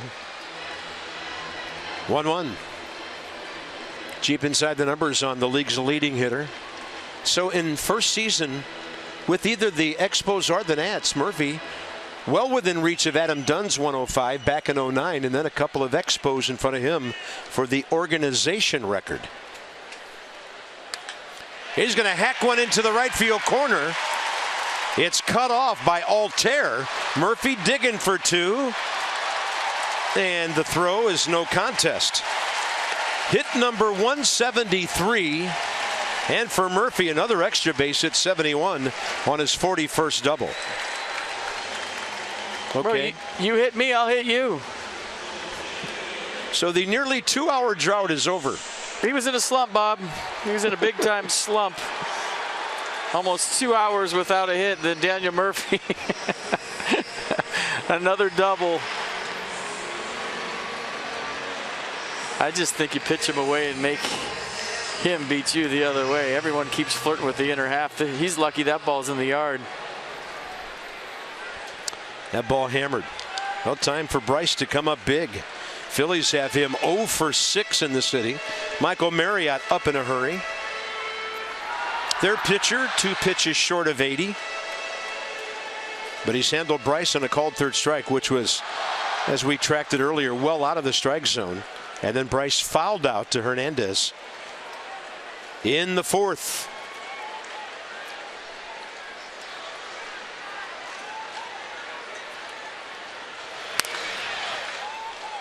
Should see something to hit based on the Rendon double last time up.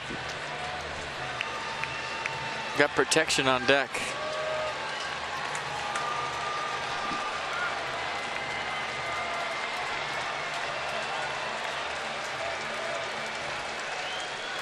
Bryce sitting on 76 RBIs.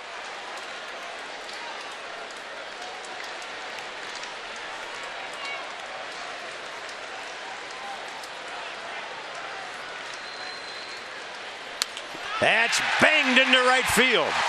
Murphy had to hold up for a moment based on the most recent throw that he saw. Bob Henley sends him Altair way off target again. And Bryce Harper puts the Nats on top. Back-to-back doubles.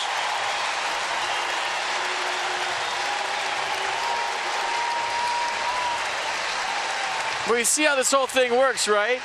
When they're clicking everybody together, Rendon with a double last time, there's a base open. You might not pitch to Bryce Harper if somebody behind him is scuffling, but Rendon's locked in.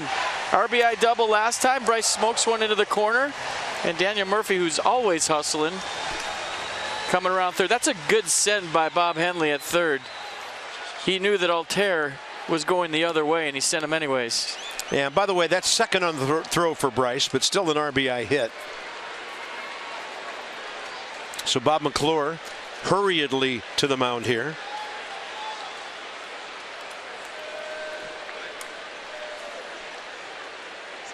Third base coaches don't miss a thing, do they? Give a little info to Wilson Ramos.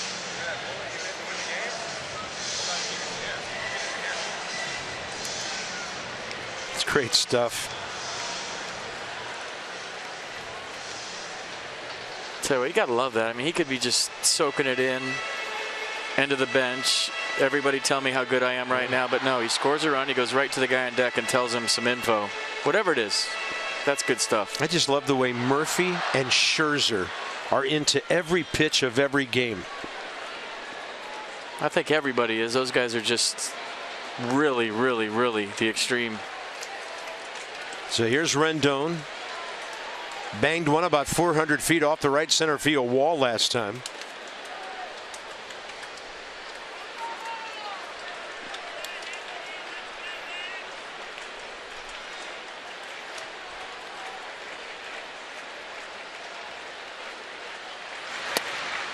That one breaks outside, ball one. So the Nats are on top. And Tanner Roark, the pitcher of record.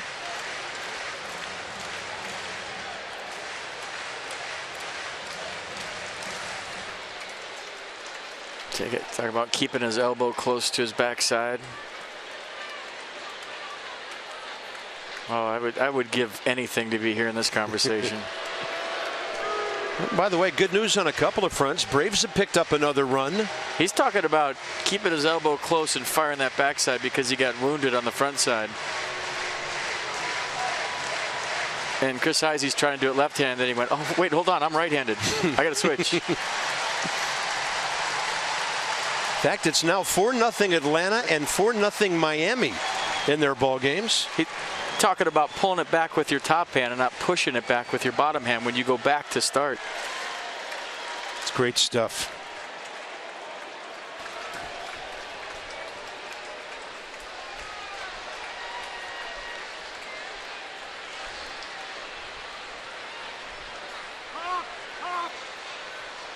Swing.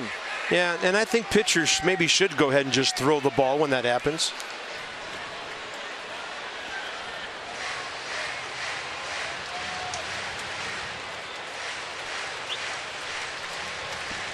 You ever seen a guy hit one out of the park on a timeout pitch? No, because the next one will be right at your coconut.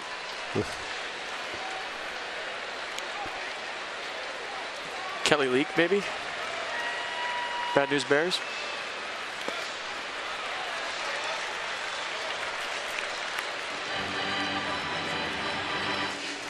Anthony Rendon in the elite of RBI since the All-Star break.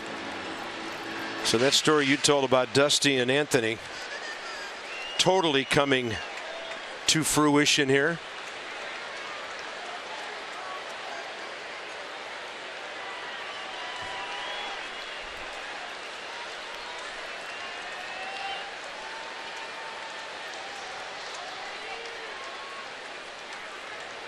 Yeah, he doesn't want anything to do with Anthony Rendon here. This is an unintentional intentional. Wilson has struck out twice. They want Wilson Ramos.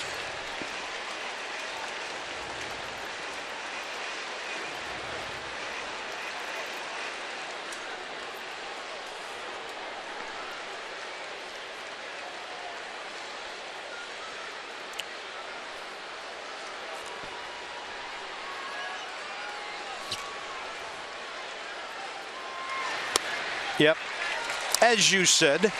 So let's check in with Dan Coco with more on Daniel Murphy. Bob, being close to the dugout a lot this year, you learn that Daniel Murphy is constantly talking baseball all the time. And Dusty Baker said the other day, he's not only teaching, but he's learning as he's teaching. And sometimes it reinforces your own thoughts as you're teaching. And comparing it to other professions, Dusty says it's hard to be a good doctor without talking medicine. The best lawyers always seem to be discussing various legal matters. He says guys listen to Murphy, and they should. He's constantly teaching.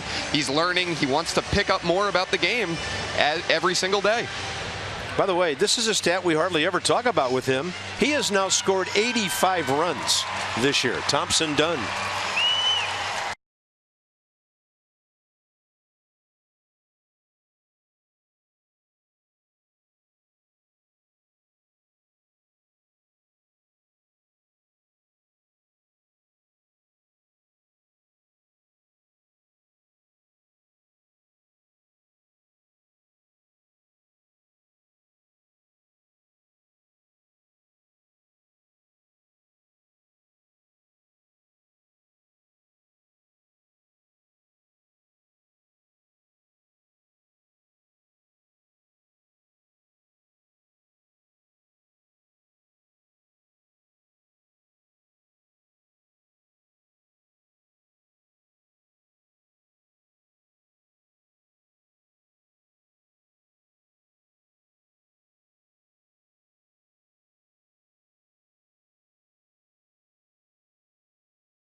Is presented by authority of the Washington Nationals and may not be reproduced or retransmitted in any form.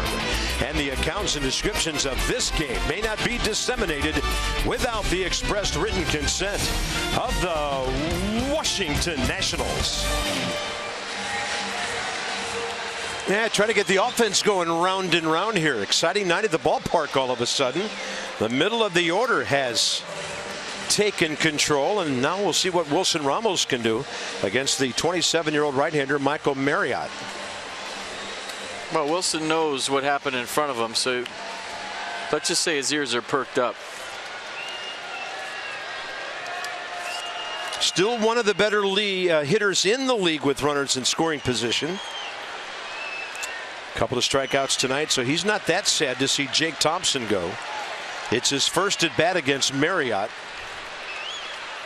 who makes his 14th appearance for the Phillies and misses well inside. 13 innings, 12 hits, 10 runs, all earned. Yeah, fastball, slider, curveball, change, fastball 93.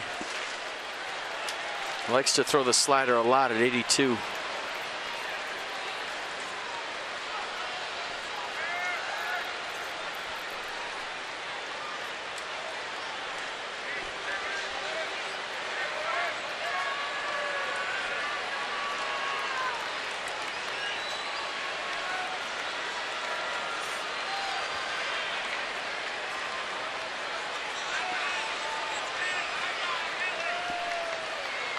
One out.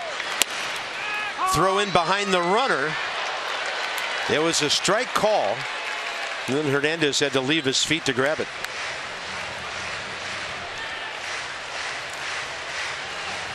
Cameron Rupp giving Bryce the stink eye out there after she tried to pick him off like it's something personal.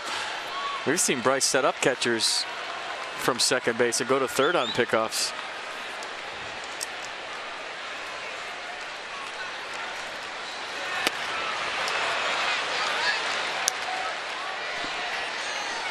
Wilson's seeing a lot of off-speed stuff these days.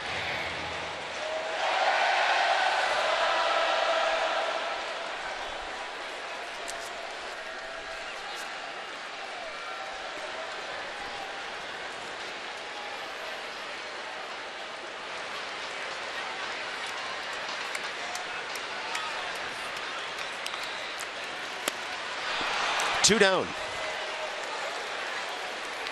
So Ryan Zimmerman's had a couple of good at-bats tonight with nothing to show. First time up, hits a bullet to Andres Blanco at third, who makes a sweet play. Well, sweet for him, not for Ryan. And then second time up, ground ball up the middle. Yes, finally a hit. No.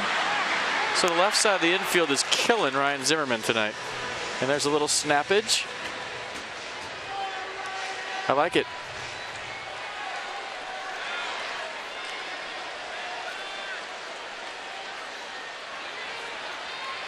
You know, I like it because when you're going through a tough time as a player, you can be everybody feels sorry for me guy and pity pot guy.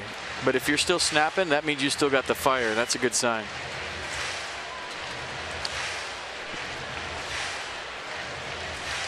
Nothing that a double to the scoreboard wouldn't take care of right now, or just a hit to drop in anywhere. Ryan hitting into as much tough luck as anybody in the ball club right now. And there's good times to snap and bad times to snap. I mean, you don't snap when you're beating somebody by 5 runs, because then it looks like it's about yourself. You don't throw stuff because if it hits somebody, it's a fight. So there's an art to snapping. There is. 2-0.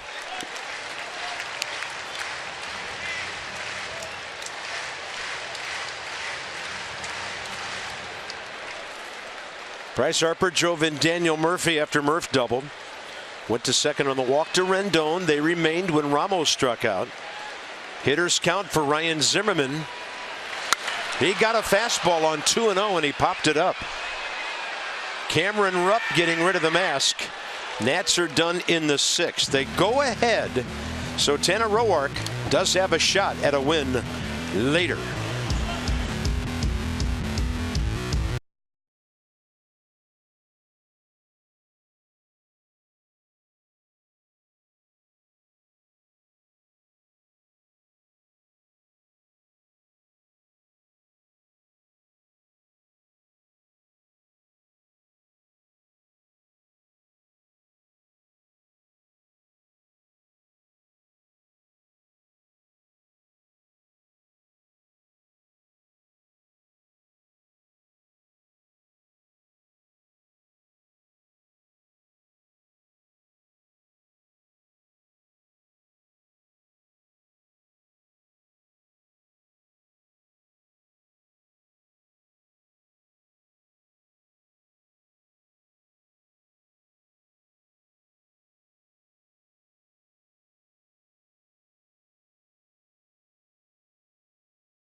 Roark, FP, was quite a battle, 107 pitches, but he was really good through 6.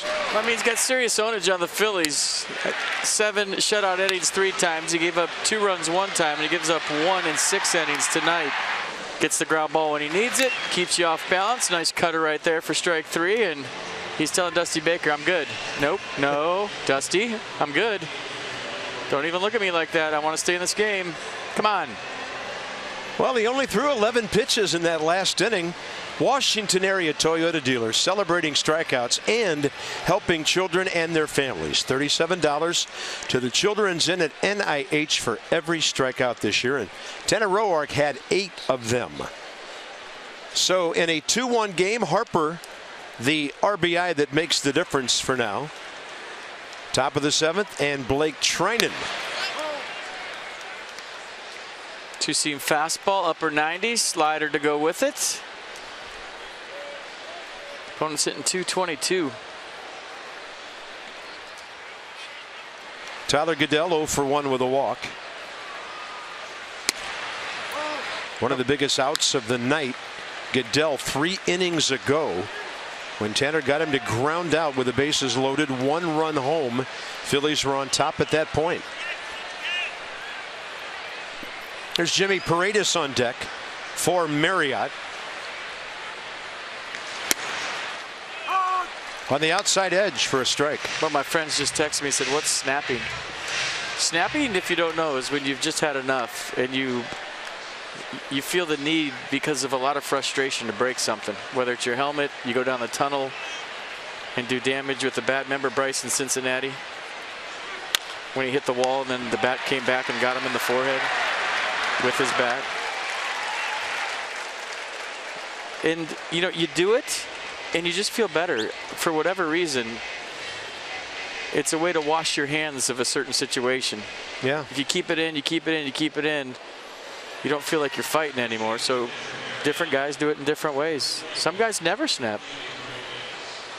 I snapped after every at bat. I did my whole career. And when I stopped snapping, I knew I was done. It was time to retire. That's when the thought crossed my mind. A friend asking you what snappage is? Well, it wasn't a friend I played with. Okay, good. Not totally understood. And, you know, now Ryan gets out there first base, talking to guys, getting back into the ball game here. Get it out of your system. So Jimmy Paredes against Blake Treinen. 1 career plate appearance. It was a walk. The guys you have to really look out for are the ones that never do it, because when they finally do it, they don't know how to do it. It's like the once-a-year drinker on New Year's Eve. Same thing. I mean, the helmet goes, the bat goes, and they hit somebody, and then there's a fight, because there's an art to it. You have to know when to do it and where to do it.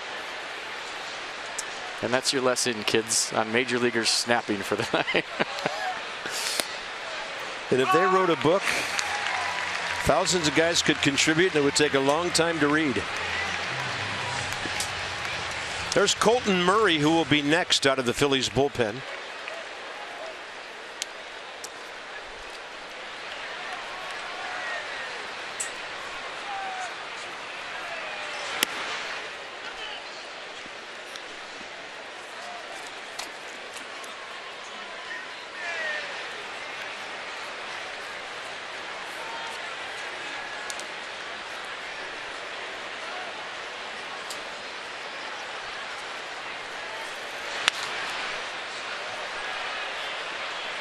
Anthony Rendon racing over there. Just wasn't in the air long enough for him.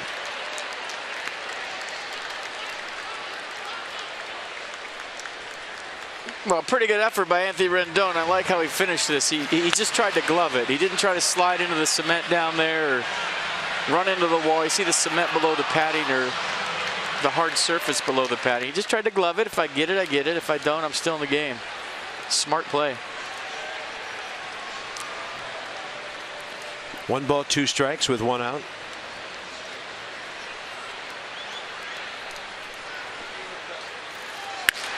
That ball scorched in foul. One more footnote as we put a lid on what Tanner Roark did tonight.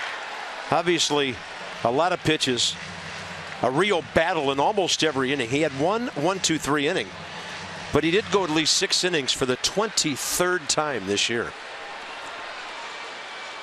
He and Max eating up innings like crazy. And it's Scherzer tomorrow night. Treinen gets the swing and the miss. 2 outs.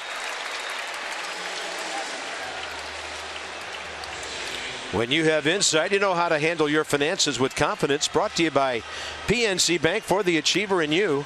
So the Potomac Nationals unfortunately out in the semifinals of the Carolina League as Lynchburg grabs it 3-1 tonight.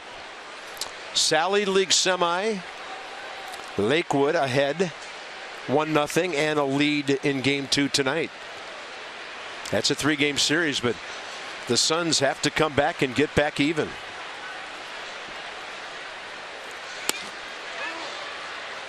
I can't remember a year where we've been together where we haven't talked about playoffs in the minor leagues and showed scores. Yeah.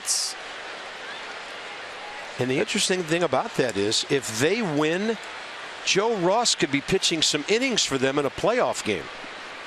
If not, Joe will do a sim games probably here. And then I mentioned the other night that our great former Nat, Matt LeCroy, his Harrisburg club won 76 games and just finished out of the playoffs. It's the first time in 14 years a team in that league with that many wins didn't make it. So they had a great season. Altoona was just a little better and they snuck in. 2 balls, 1 strike.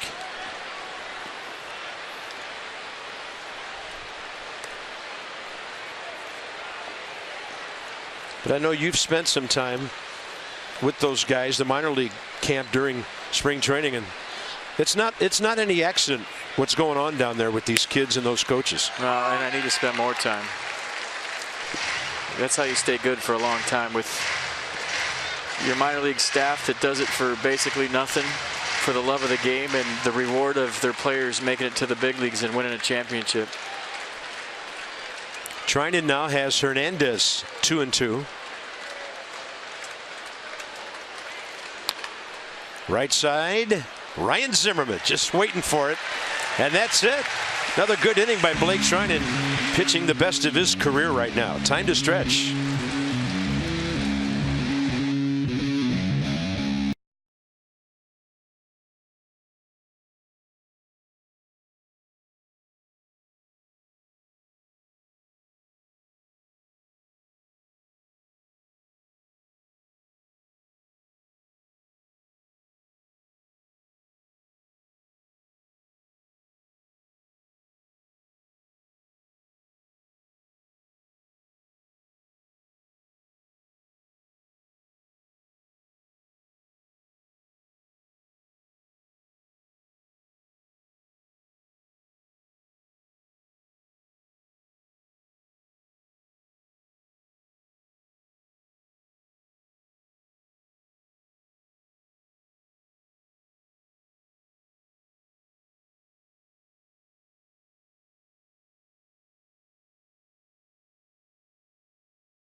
Live in HD on more than 400 supported devices, and enjoy a free subscription to At-Bat Premium, the #1 app for live baseball. Blackout and other restrictions apply. Visit MLB.tv.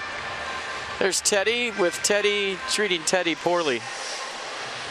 Boy, Teddy has just got roughed up today. Look at, I mean, look, he's upside down. His back is broke. Yeah, for Pete Buchanan. Here's our UPS store. Call to the bullpen. Stop by the UPS store for all your printing, copying, and other business needs, because together there's nothing we can't solve.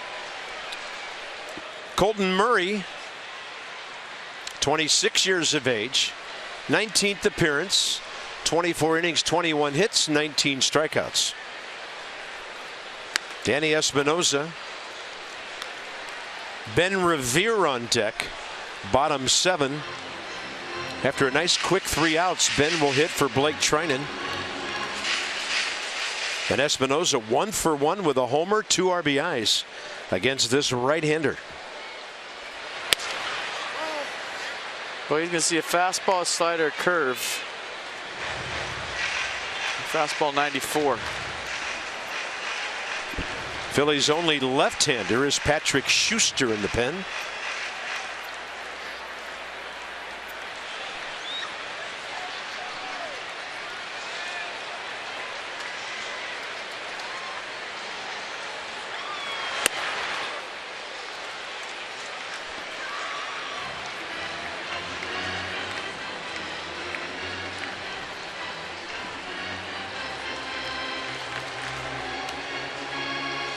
And now Coda Glover.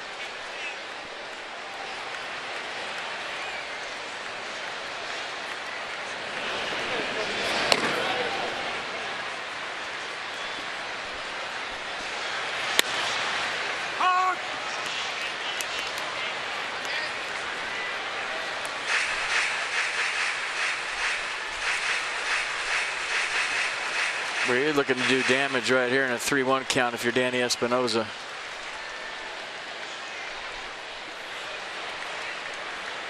Murray's given up 4 home runs, time given.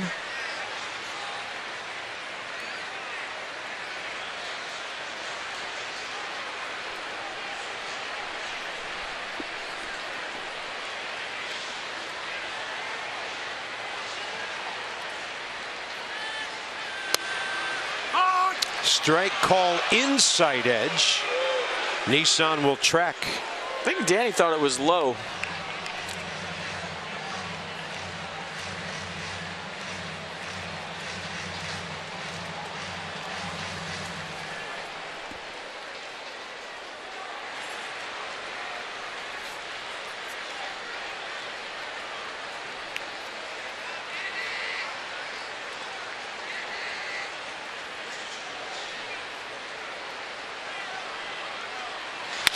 That ball blistered into right field.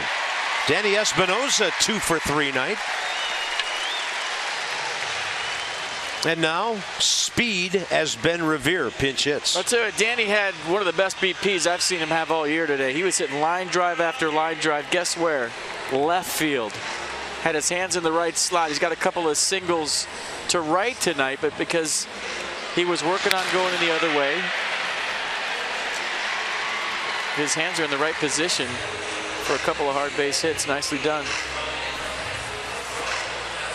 Yeah, 2 for 2 now against Murray. Ben Revere 0 for 1 against the right-hander. Ben 1 for 7 on the year as a pinch hitter. Big time speed at first, big time speed in the box. On the grass is Blanco at third. I don't think you bunt here up 2-1 because you're up 2-1, and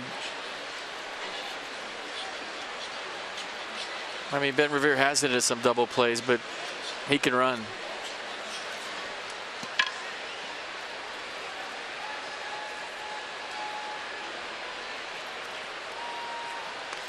Well, like I said, he's probably bunting right here.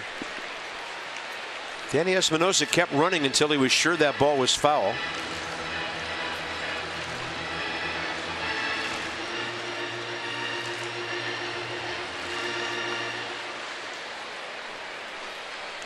Next 5 ball games starting tomorrow night. It's a night game. Max Scherzer and Jared Eichhoff, who's 10-13. Sunday, Alex Morgan and Gio, who is 10-9. Then 3 big ones against the Mets. Homestand ends with a 4 o'clock game next Wednesday. Espinosa running. And Revere lining one between Blanco and Bob Henley for a foul. 0-2. He get hurt on that swing? What's he got going on down there, Ben Revere? He was shaking his hand off. Was it just bumblebees? Well, the hit and run was on. You got to stay with Dusty Baker when you're pinch hitting. He'll put a bunt on one pitch. He'll put the hit and run on the next pitch. Yeah, it's just bumblebees off the end of the bat, but he was shaking his hand. Good effort to put it in play.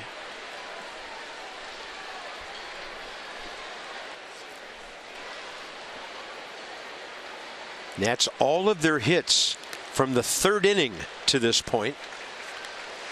2-6-0 Washington, 1-6-0 Philly.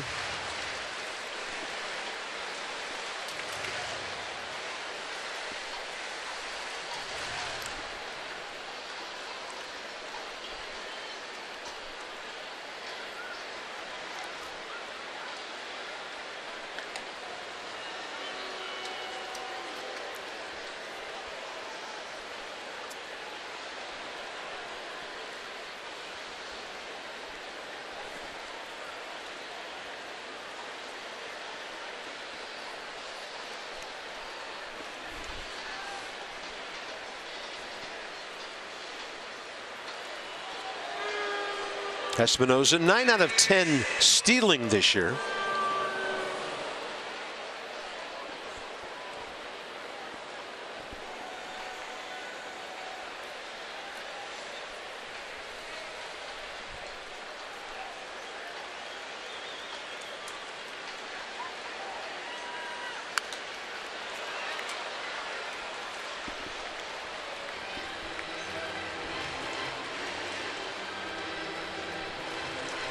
Trey Turner, 5-game hitting streak on the line, 0 for 3 tonight.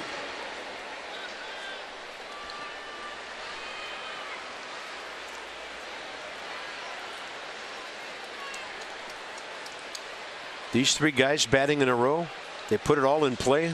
Could be a lot of fun to watch.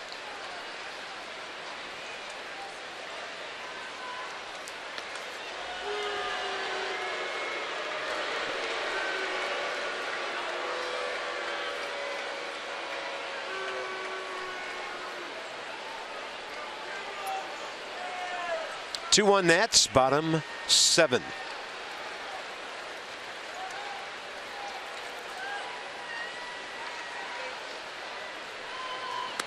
Swing and a miss on a pitch up.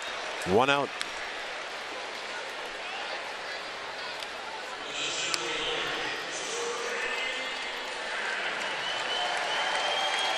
Trey Turner 0 for 1 against Murray.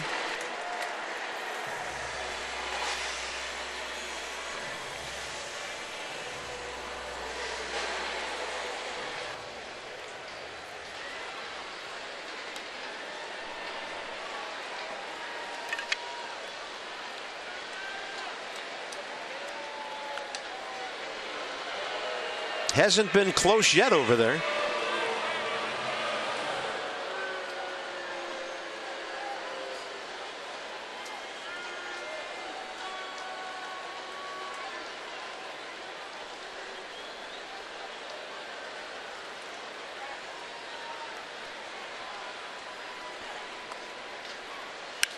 That ball well hit. If it's fair, it's gone. See you later. Trey Turner, his 7th, and the Nats lead 4-1.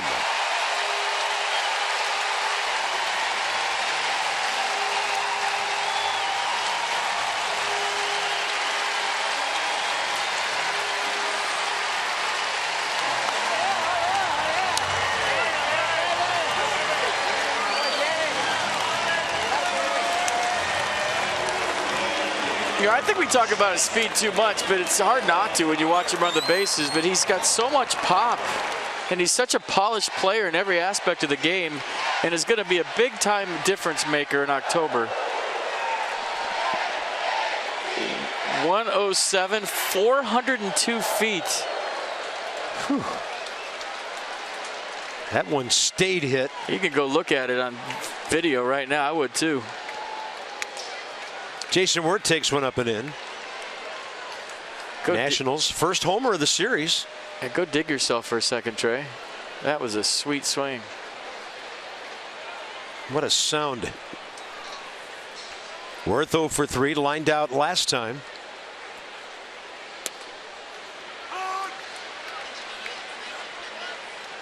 So it's now a 6-game hitting streak. 10 for 27 for Trey Turner. And on base 26 of the last 27 games.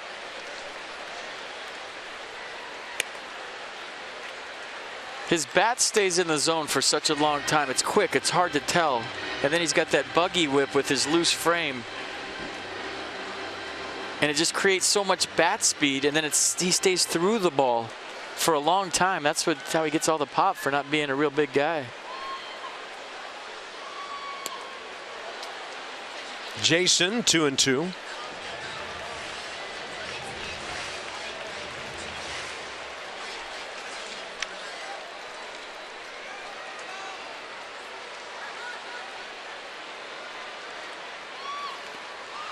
And a swing and a miss on an 83 hook in the dirt. Man, he tried to get in on him with the fastball, and he just pulls his hands in, keeps his hands close to his body, and then it gets serious extension. But his bat is in the zone for such a long time. And he creates so much bat speed, so much whip. I don't know that I've ever been impressed with a rookie like this ever. Well, what would this season be like if Turner was here the whole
Time brought to you by Miller Lite. Let's go back to the 6th inning. 1-1 ball game, right? Daniel hits Murphy, adds to the resume with a 1-out double. And then because of Anthony Rendon's double last time up, they pitched to Bryce Harper because you got a big-time threat in the on-deck circle. Bryce clutches up, puts his ball club ahead 2-1. And look at the emotion from Daniel Murphy.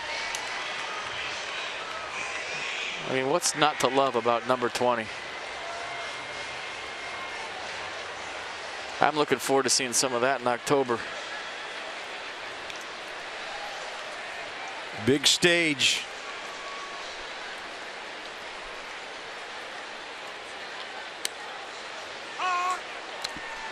So the left-hander, Patrick Schuster, 25 years of age, originally drafted by Arizona. Big league time earlier this year, 5 games with Oakland. This is his second appearance with the Phillies.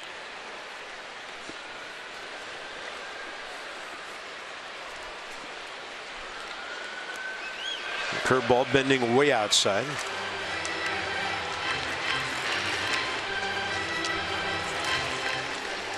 Batting average right where it started tonight at .345. Phillies picked up Schuster on waivers August 12th. From Oakland, then to AAA, Lehigh Valley he went, and a September call-up.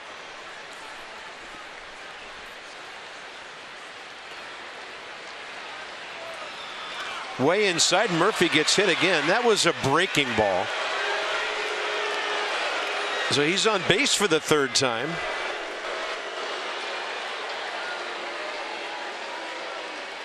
Well, he always yells when he thinks he's going to get hit. Let's listen. Most of the time he doesn't, though. Tonight he's got hit twice. Once with a fastball in the upper half, that time with a slider in the lower half.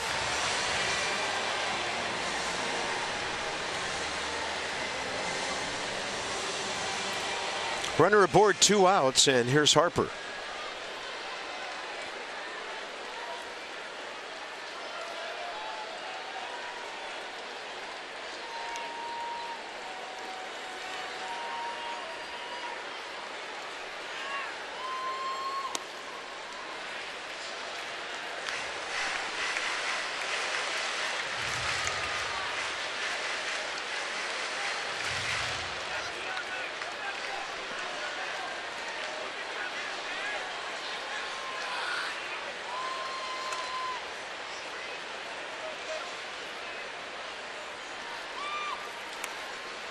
Two and 0.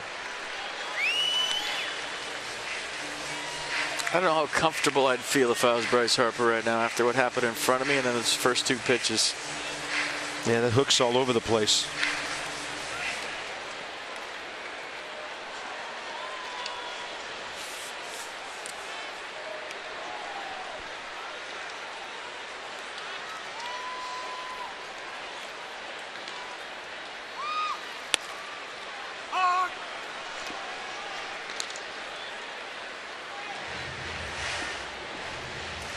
Mets picked up a couple. It's 4-2 Atlanta, 7th inning down there.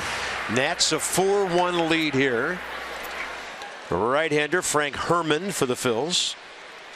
A couple of right-handers coming up. If the inning continues, Rendon, the first of those.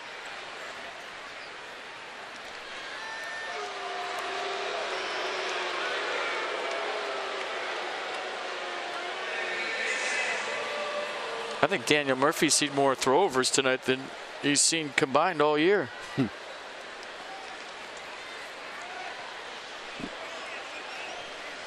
It's not the biggest lead in the world. I don't think he's going anywhere, but maybe send him up.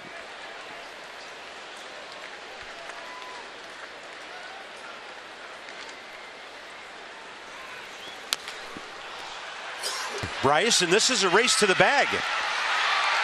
Umpire gets the pitcher out of the way and then calls him out. A lot of traffic over there. And Dave Rackley with the call. 7th inning over.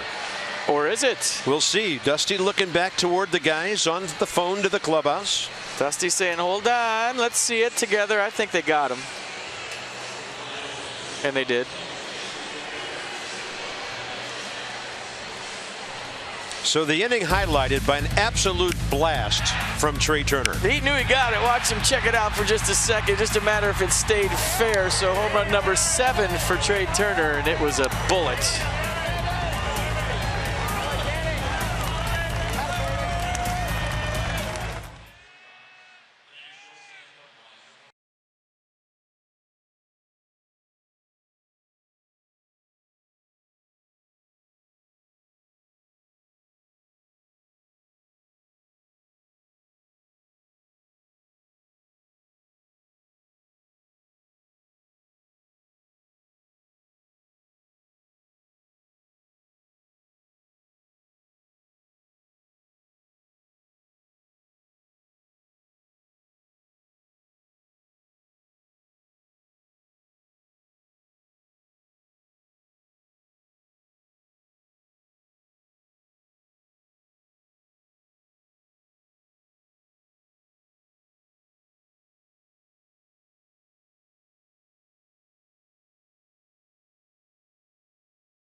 Hits his 7th home run, RBI total 29 now. 2017 Nats Plus memberships on sale now, and you can secure your postseason tickets and also come and join us at Winterfest. It returns to the DC Convention Center December 10th and 11th, and for a limited time you can save $10 per ticket with early bird. That's early snowbird pricing. Get your early bird tickets. Visit nationals.com/Winterfest. So much going on. Here's Coda Glover, the Nats' 23-year-old rookie, appearance number 13. And he gets the 8th inning. Look at this. Two-seam fastball, slider, curve change. Mostly fastball, slider. There's a slider at 90. Fastball 95, 97. Opponent's hitting 143 this year off Coda Glover. Only one Phillies face him, and that's A.J. Ellis, who's in the dugout tonight. Aaron Altair, and he wears one here in the 8th.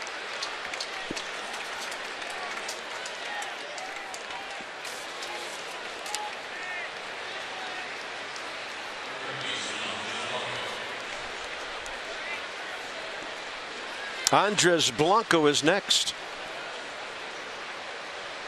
A fastball up and in. Gets him right on the tricep. And I have no idea if that was on purpose or not. Two hitters on each team hit. Well, Murphy twice.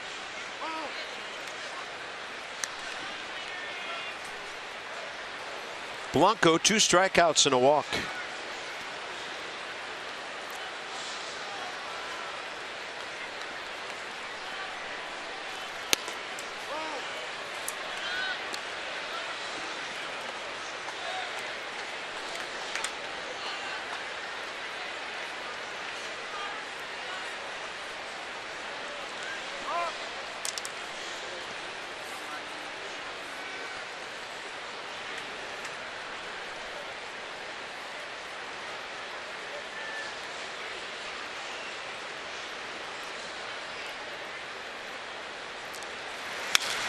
Could be wrong. I think this is the first time Coda Glover's had the 8th inning in a save scenario. I remember one time, I think, like I said, I could be wrong, that he came in the 7th in a similar situation.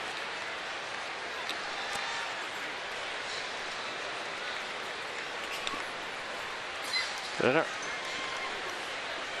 2-1 pitch. Maybe once in New York, I'm thinking. I don't remember him having a clean 8th, but like I said, it's all run together this time of year.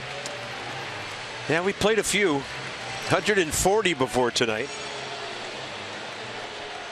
Mark Melancon getting ready early.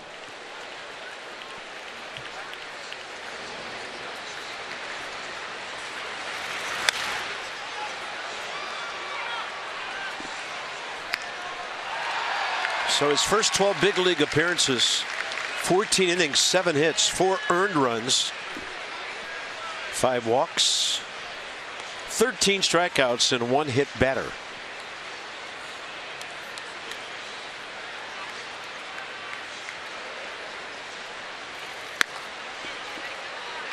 Three and 2, and Ryan Howard on deck.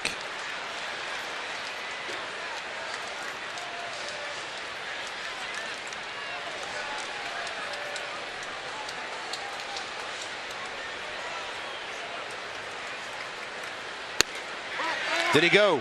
He did not. 2 on, nobody out.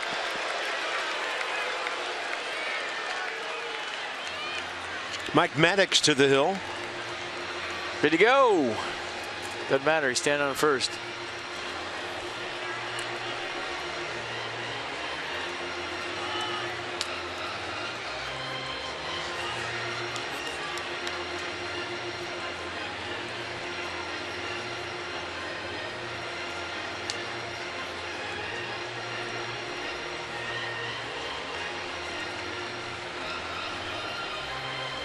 I just heard the bullpen phone ring down there. Sean Kelly didn't pitch last night. Usually Dusty tries to stay away from him in back-to-back nights. Yeah, just about everybody pitched Wednesday. Mark Zepchinski on the move.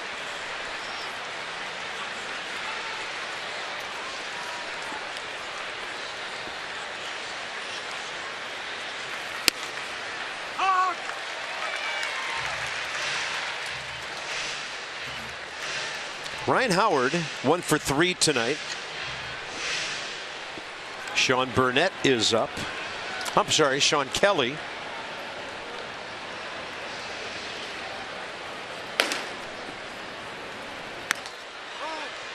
One. We're going to locate one of these two seamers down the zone, try to get you a ground ball. I'm sure Mike Maddox said something to that effect. Just stay down with it. Lower your sights, let your defense work behind you. There's no defense for a hit by pitch or a walk.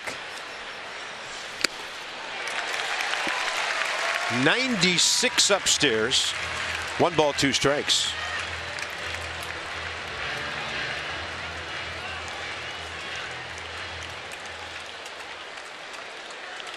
Keep throwing those fastballs. Make him beat you with the heater.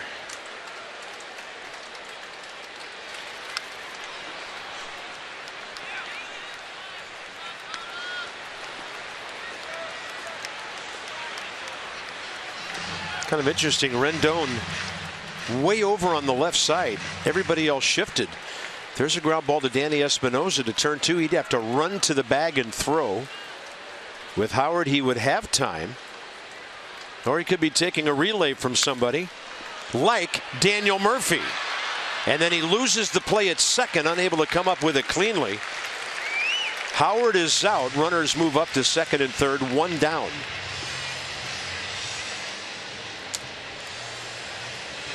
Well, Daniel Murphy's mad at himself because he knows if he secures this baseball, Ryan Howard is struggling getting down the line. He's hustling as hard as he can, but it would have been a double play and runner on third, 2 outs, but he sat on it just a hair too long. Once your feet get still, the glove gets hard.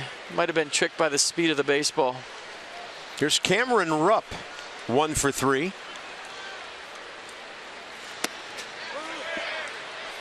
No swing, says Dave Reckley. Wow.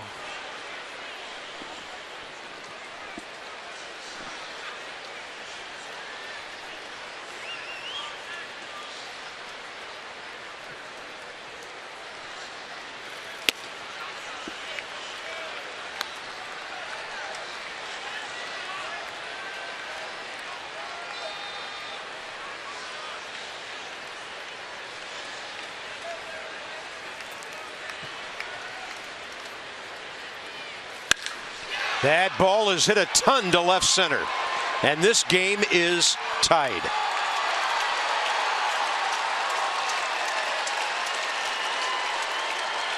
Potential W taken away from Tanner Roark on Rupp's 15th of the year. It's 4-4.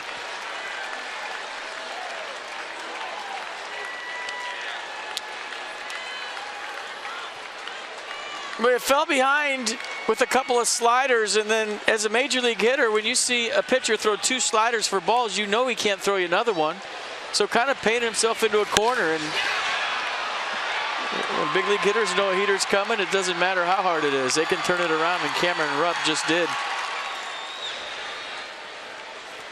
Well, that changes everything. Glover done coming in, Freddie Galvis, and he gives up 1 hit, 3 runs.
American Standard Heating and Air. It's their all-star sales event with up to $1,100 in instant rebates or 0% APR for 36 months. And by Navy Federal Credit Union. Proudly serving the armed forces and their families for over 80 years. Federally insured by NCUA. Now the ballpark a little shocked here. Out of nowhere come the Phillies, and it's a 4-4 game. Freddie Galvis at right-handed against Mark Zepchinski. 31-year-old lefty making his 7th appearance for the Nationals. Galvis 0 for 2 against him.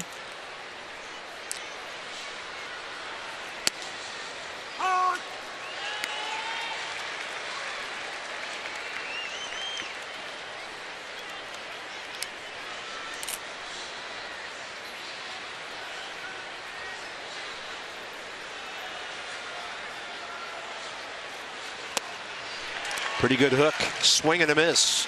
0-2.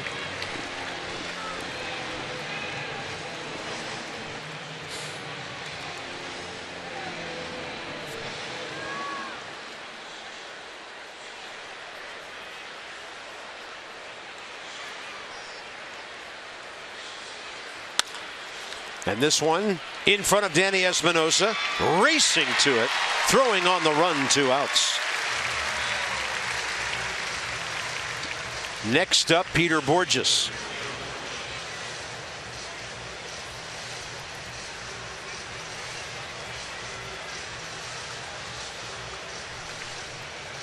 And here comes Dusty.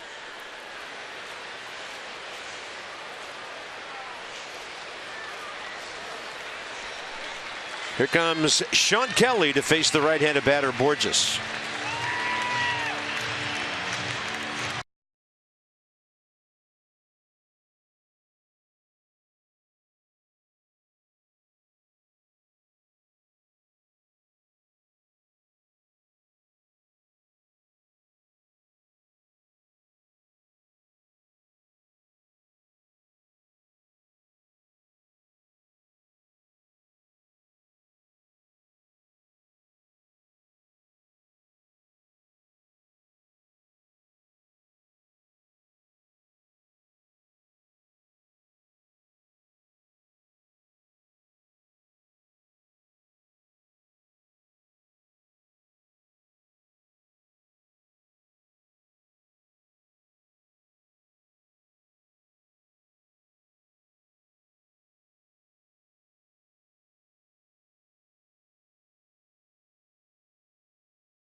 Fifth pitcher is Sean Kelly, the 32-year-old right-hander, 58th appearance now, getting close to his career high of 59 with the Yankees 2 years ago.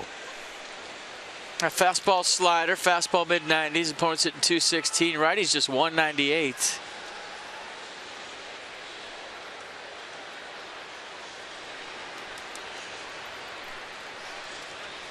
Borges 1 for 3.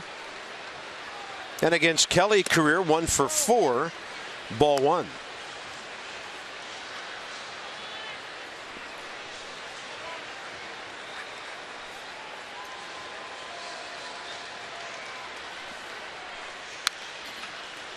Took a little bit off in the foul.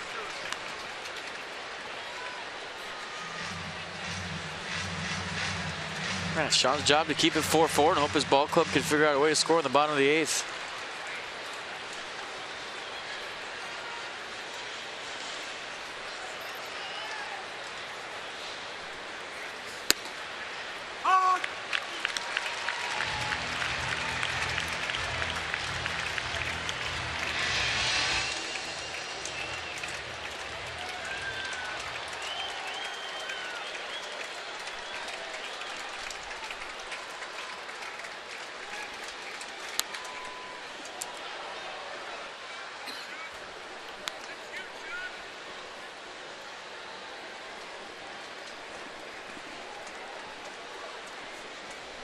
In the bottom of the 8th, Rendon, Ramos, Zimmerman due up. Their right-hander, Frank Herman, still warming. He'll get that assignment.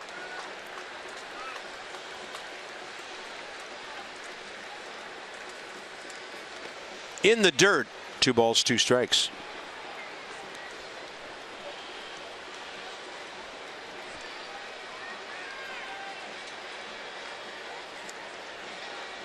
Hey man, nobody said it'd be easy. You play these teams that are out of it late.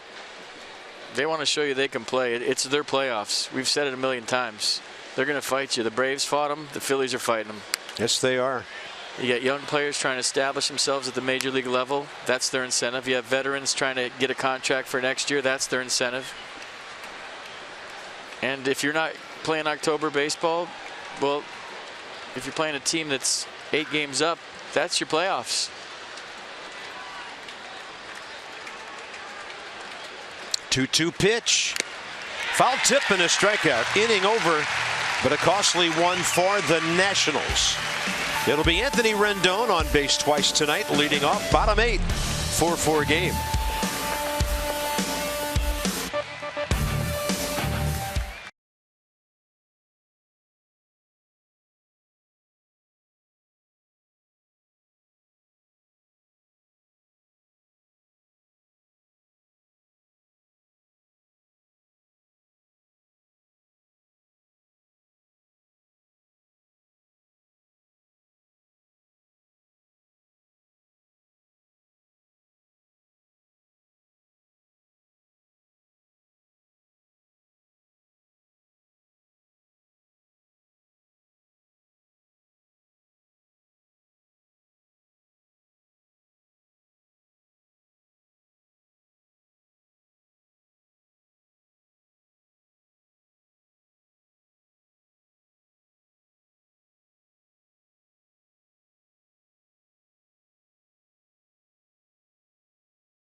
Scherzer. Last 9 times he's faced him, 1.80 ERA, a record of 7-0. Since the 1st of June, Max is 11-3, and he's looking for number 17 tomorrow night. And of course, he'll bring that ridiculous 243 strikeout total with him to the mound tomorrow night. Now the Nats trying to retake the lead as they get a little deeper into the Phillies bullpen. 32-year-old Frank Herman, big league time for 3 years with Cleveland, and now 7th appearance with the Phils. Frank has a fastball that's 94 miles an hour, Bob, a slider and a curveball to go with it. Thanks, Frank. You're welcome, Robert.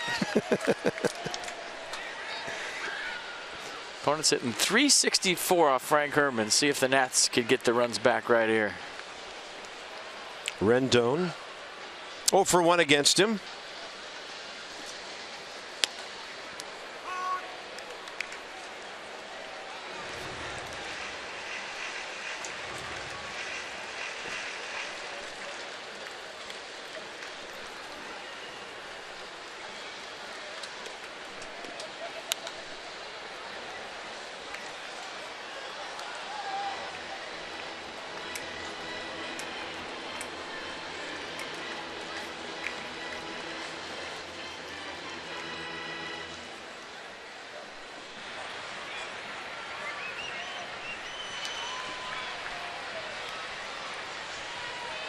Game situation in Atlanta right now. Bases loaded, 8th inning. Cespedes batting, and it's 4-2 Atlanta.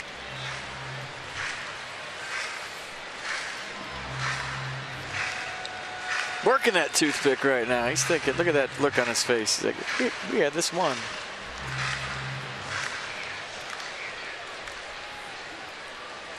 Anthony, an RBI double, a walk tonight, and way foul.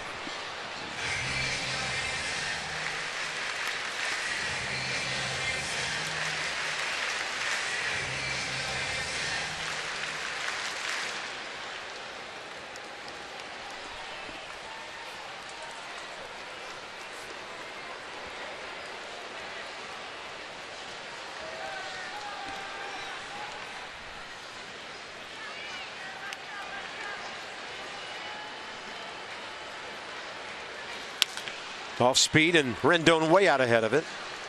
Fighting him.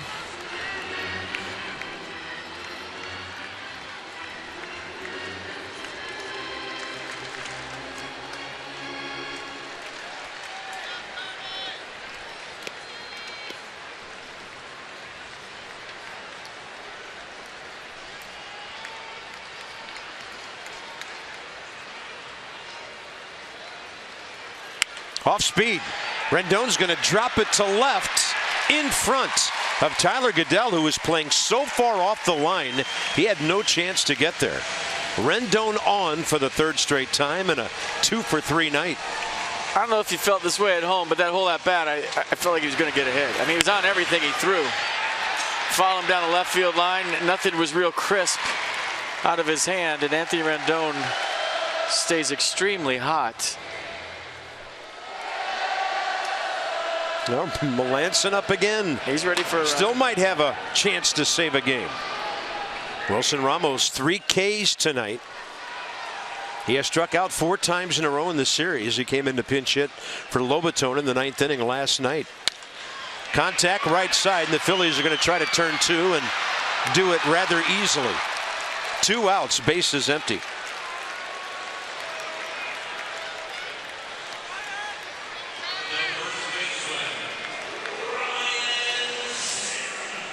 A lot of twists and turns in this game.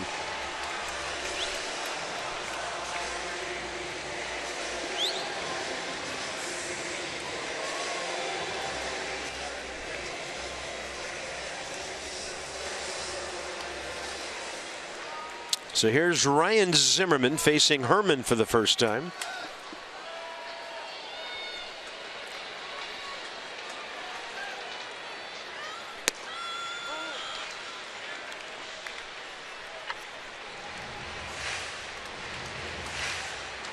Get you a good one right here and let it rip.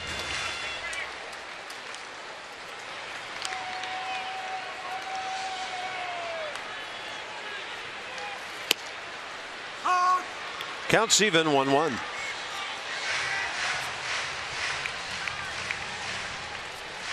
Mets have picked up a run in that inning. It's still 4-3 Atlanta. Danny Espinosa on deck here in DC in the 8th. Ryan stepping out.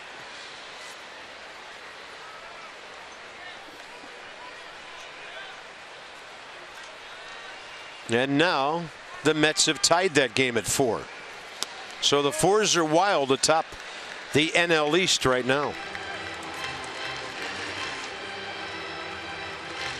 The Marlins have 4 too. Every team in the NL East has 4 runs right now.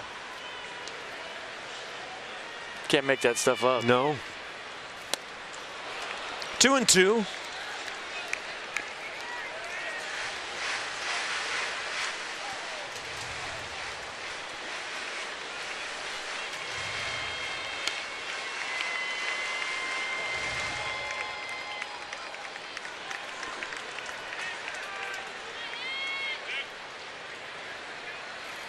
Zimmerman a swing and a miss. To the 9th. Does Kelly stay in or is it Melanson? 4-4 here in DC.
7-0 Phillies, 4-8-0 Nationals. The Mets have just taken the lead in Atlanta. So an amazing turn of events for a couple of different ball clubs in the last few minutes. No chance to save the game now, so it's Mark Melancon trying to keep it 4-4 with the Nats bottom of the order due up in the ninth. 64th appearance for Mark. Opponents hitting .217. So fastball, cut fastball, nasty knuckle curve is the arsenal. And his job to keep it 4-4 and give the Nats a chance to walk off the Phils. 19th game for Melancon with the Nationals already, and he pitched in 45 for the Pirates. It'll be Goodell, then the pitcher's spot, and then Cesar Hernandez for Philadelphia.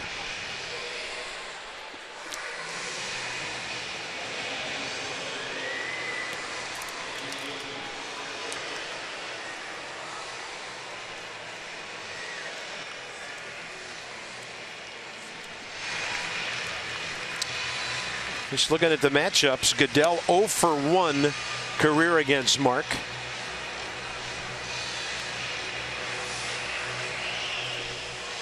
Waiting to see who comes out on deck. They have one left-handed bat, that switch hitter, Emmanuel Burris. And then, of course, the switch hitter after that, their leadoff guy, Cesar Hernandez. I think Frank Herman's coming out on deck. He is.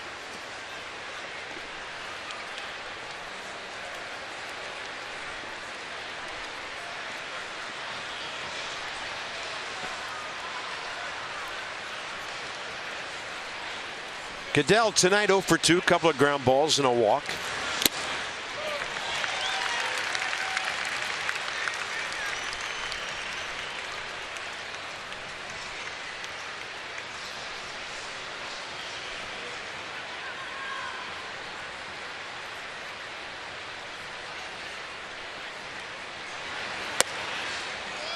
One and one.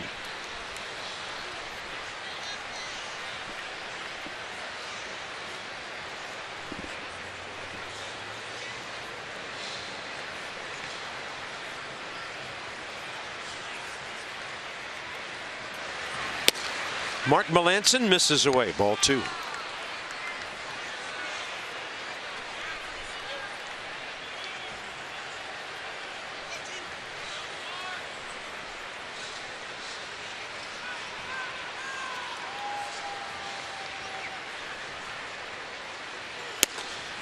There's that cutter moving away at 93. It's just so late and subtle. It's almost like you know it's coming, but you still can't adjust your hands because it's so late as a hitter. Watch it. That looks like it's going to be right down the middle. Then the last 5 feet, it just veers to the left a little bit. Just it's a lane changer.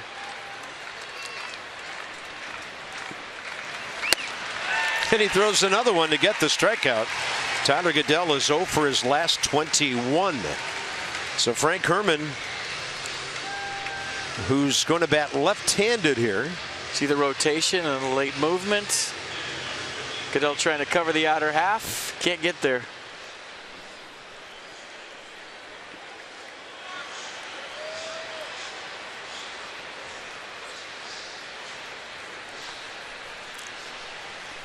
Frank Herman, 1 career at bat back in 2011 for the Indians. Strike 1. All right, maybe we can get some side-by-side video of Roger Clemens and Mark Melancon, because they are, I mean, their mannerisms, their delivery are just dead on. Wilson Ramos stung by another foul ball.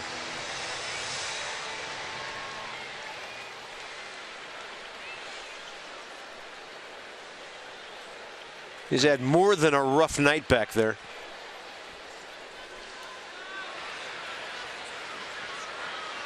See where I got him. Got him in the ankle this time.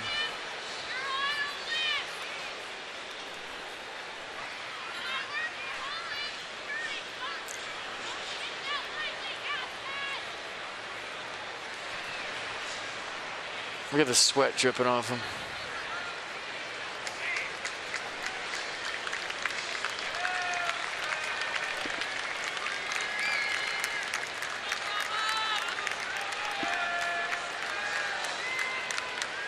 I mean, you just have to love pain if you're a catcher. You just got to be weird like that.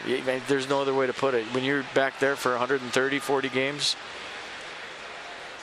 I think Wilson gets hit more than most because he's so wide.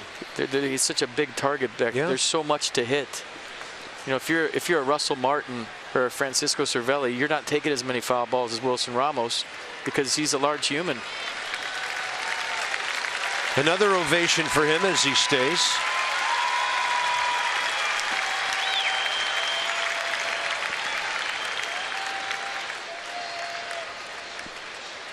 The count is 0-2 on the pitcher, Frank Herrmann.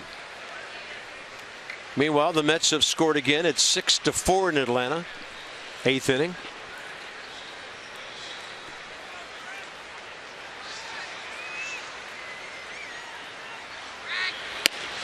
Right in there, 2 down.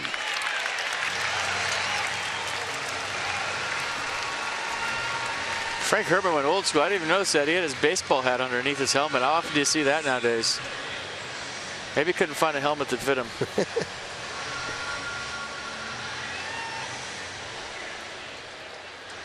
He's still hurting back there. Reynaldo Lopez.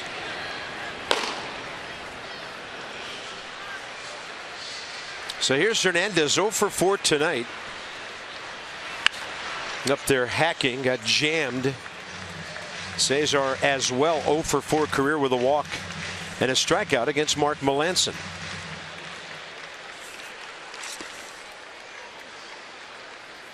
I wonder if any switch hitters have ever tried to go up there right-handed against Mark Melancon. The reason being is, you know, that cutter's moving away. You could always just kind of flip one to righty, I guess, versus left-handed. It's borne in on your knuckles. I knew a few hitters that hit right-handed against Mariano Rivera that were switch hitters. Yeah, understandable. And I knew managers that would put pinch hitters up there right-handed, even if they had a left-hander against Mariano Rivera.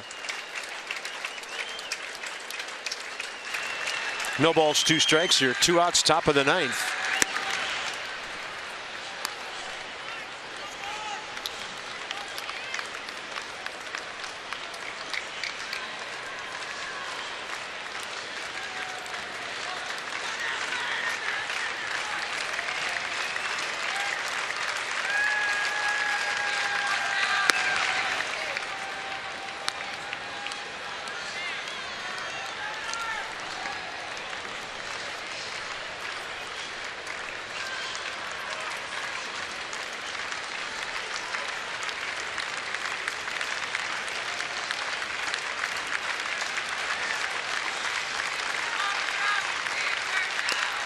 Two, and he just got a piece of it.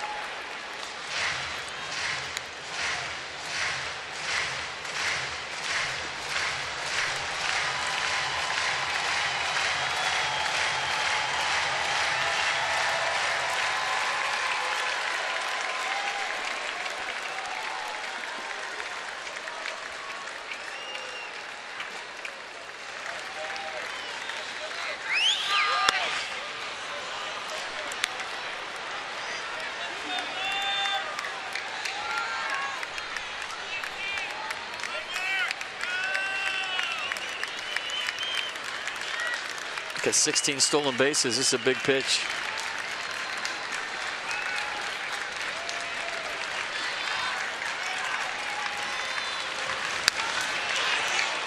Yeah, after he got ahead, 0-2, everything up to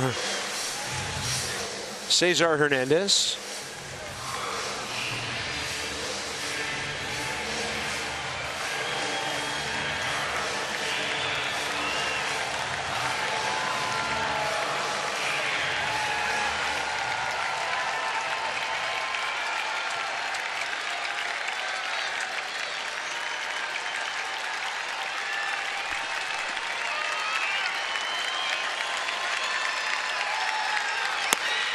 Low.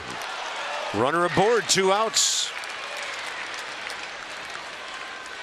Well, this is where, if you're Cesar Hernandez, you have to go early and give Aaron Altherr a chance to drive you in. And if you get thrown out, you get thrown out. You know, what do you have to lose here? And it's up to Aaron Altherr, I think, to take a strike. I mean, 16 stolen bases is legit enough that if you're Hernandez with your speed, you have to go here early. And they're going to throw over to see if he is. Big lead.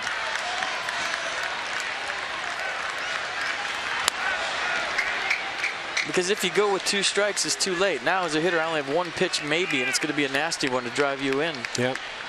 And the true value of a stolen base at the major league level is when both teams know you're going, it's late in the ball game, and you still can steal that base. He's 16 out of 26 on the year.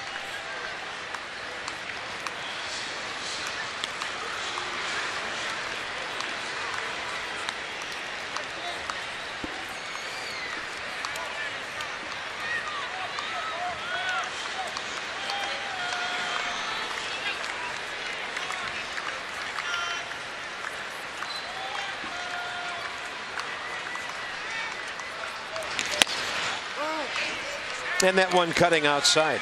Yeah, Melancon too quick to the plate for Hernandez to go there. No shot.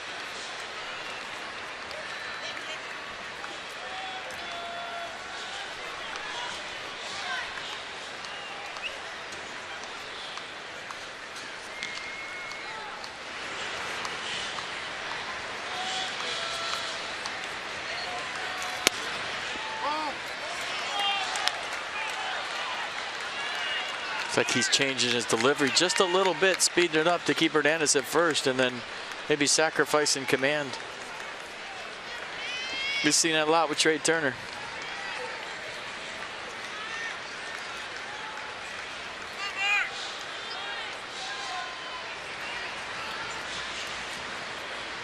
Two-0 pitch.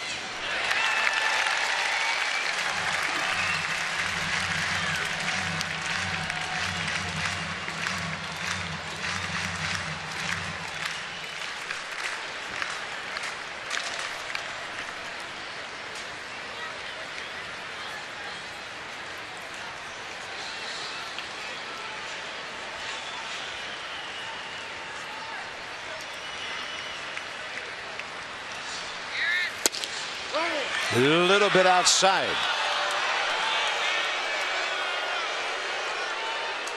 This is close. I think it might have been a hair outside. Wilson tried to frame it up and bring it back. Didn't get the call. Big pitch coming.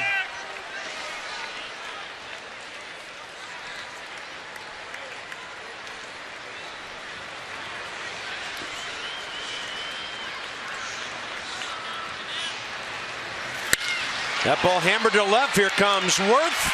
Got a good look at it.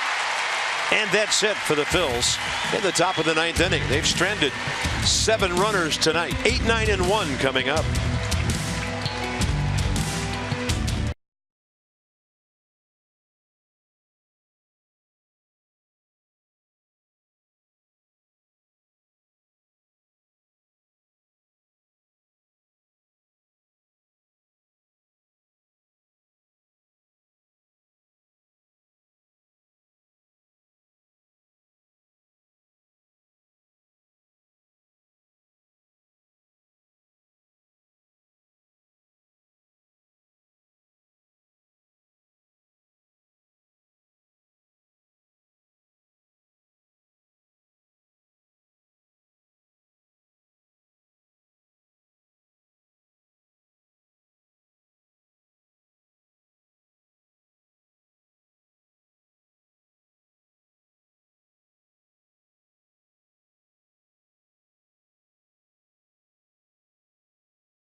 It's in the offing here. 8-9-1 for the Nats. Will Byron and Ray be talking about a walk-off? It's our Nats Extra postgame show. When this one is over, presented by W.B. Mason. 12 pitches, 9 strikes for Frank Herman to get through the 8th inning. Thanks to that double play ball. He'll face Danny Espinosa. Clint Robinson is on deck. And then Trey Turner, bottom 9. Espinosa, 1 career plate appearance against Herman. It was a base on balls. There's Clint, who has a hit and an RBI against the right-hander. Ball 1.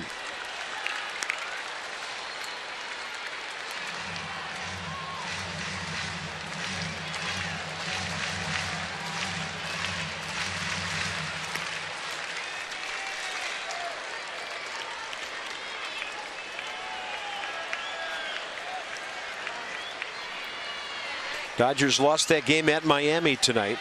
So if the Nats can pull one off here, they'll be 4 ahead in the win column over LA.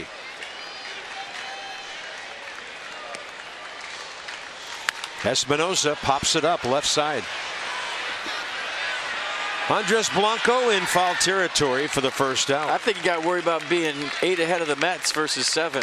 And whatever's going on with the Dodgers is irrelevant, because you have to win your division first. And like I said earlier, this thing ain't over. Because if the Mets hold on there, and they're up 6-4 in the 8th, and the Nats don't win this, it goes to 7. And it can get weird in a hurry. I've said it a couple times. So you got to hold them off. The Mets are hot. So the Nats trying to control what they can and grab a win here. Clint Robinson, as mentioned, a base hit and an RBI against Frank Herman.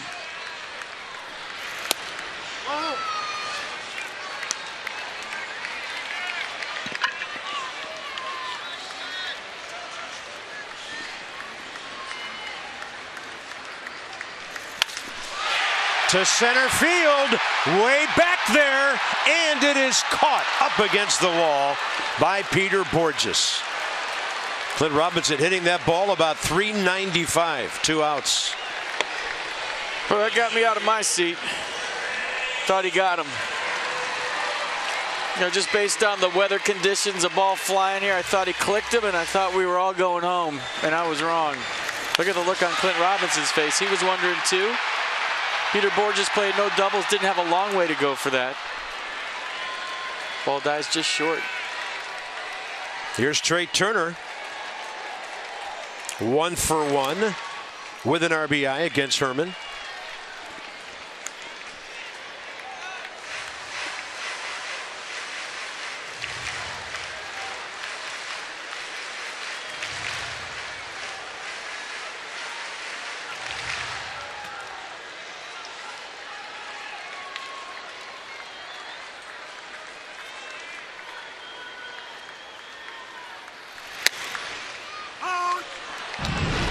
Well, last time in the 7th inning, he buggy whipped him right around the foul pole for home run number 7. So number 7 with number 7. That's what you call wrapping somebody around the foul pole. And a 1-1, swing and a miss. He's trying to end it.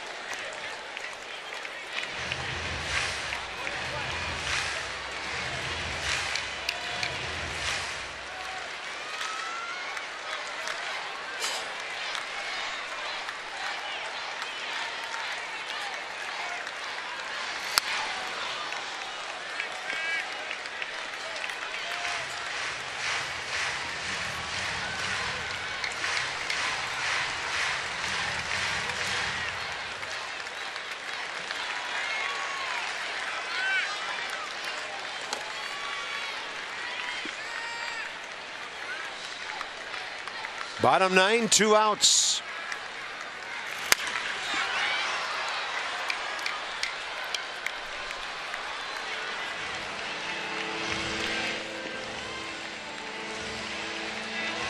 I mean, if he gets on with 2 outs, it's a rally. because you know he's rolling.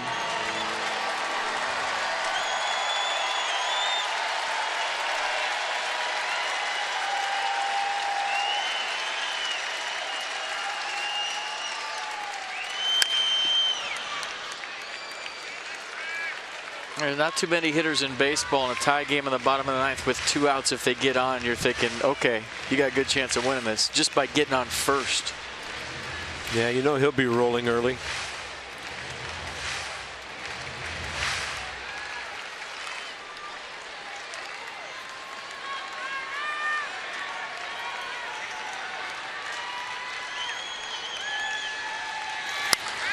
Turner got jammed.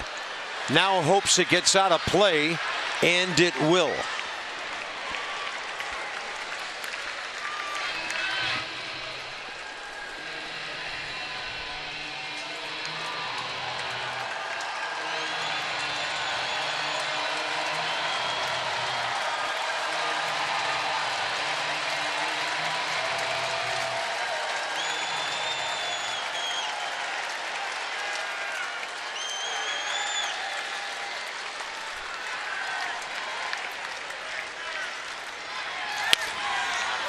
Battling. There's part of me that wants these tappers to be fair. Yeah, he's safe on any of those if they're on the right side of the line. When you're looking from way up here, sometimes they look fair. Stay fair, run. Got a big hole between short and third. They're playing no doubles. Hugging the line is Andres Blanco. Turner to center. Did he get it? Yes, he did. Game over.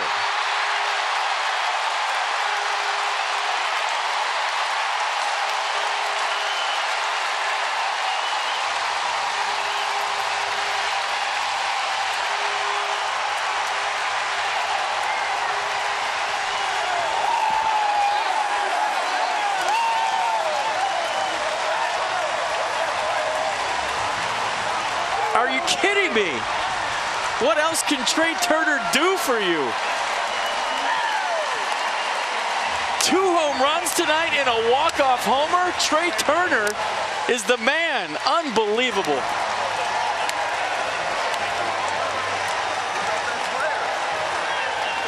I mean, you're thinking about a chopper to third, get on first, steal second, and he goes bridge to win it.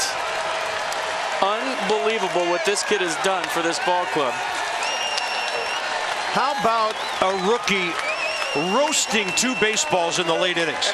But on a team with so many great players, he's their best player right now. And that's including all of them. What he's done for this ball club, the speed, the defense, the power, and now he adds a walk-off homer to his resume. And look where it hit.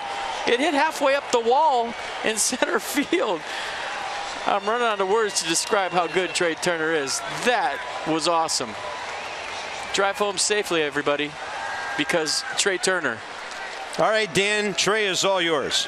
Thank you very much, Bob. Trey, the game's not supposed to be this easy. How do you keep doing this? Well, we'll let you just absorb this. You've earned it.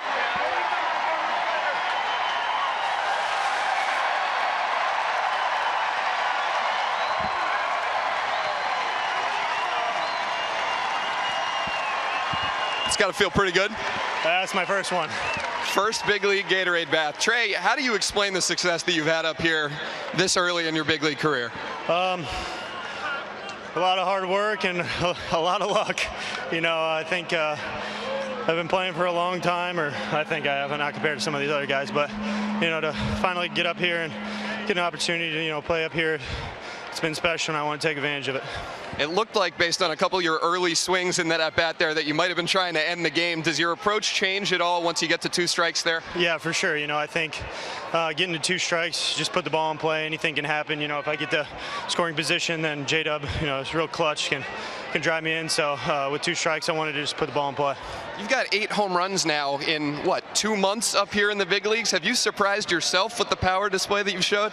Sort of, but, you know, when you get in the cage every day and make the, you know, the correct adjustments, you start to hit the ball a little bit harder. And, you know, getting up here, it's been nice to have those balls go over the fence. How do you describe what it feels like to have the success that you've had so far? I don't know. It's been a little bit of speechless, but I try to enjoy it every day I can. You know, come out here, try to, you know, help out any way I can and get those W's because they're really important this time of year. 2 walk-off wins for this team in the last 3 days. What's the significance of that aspect as we head down the stretch here? Huge, because I mean, going into the, you know, last month of the season and playoffs, you know, those 1-run games are going to mean a lot. You know, bullpen kept us in there, and then offense did our job tonight too. So it was nice to get that win.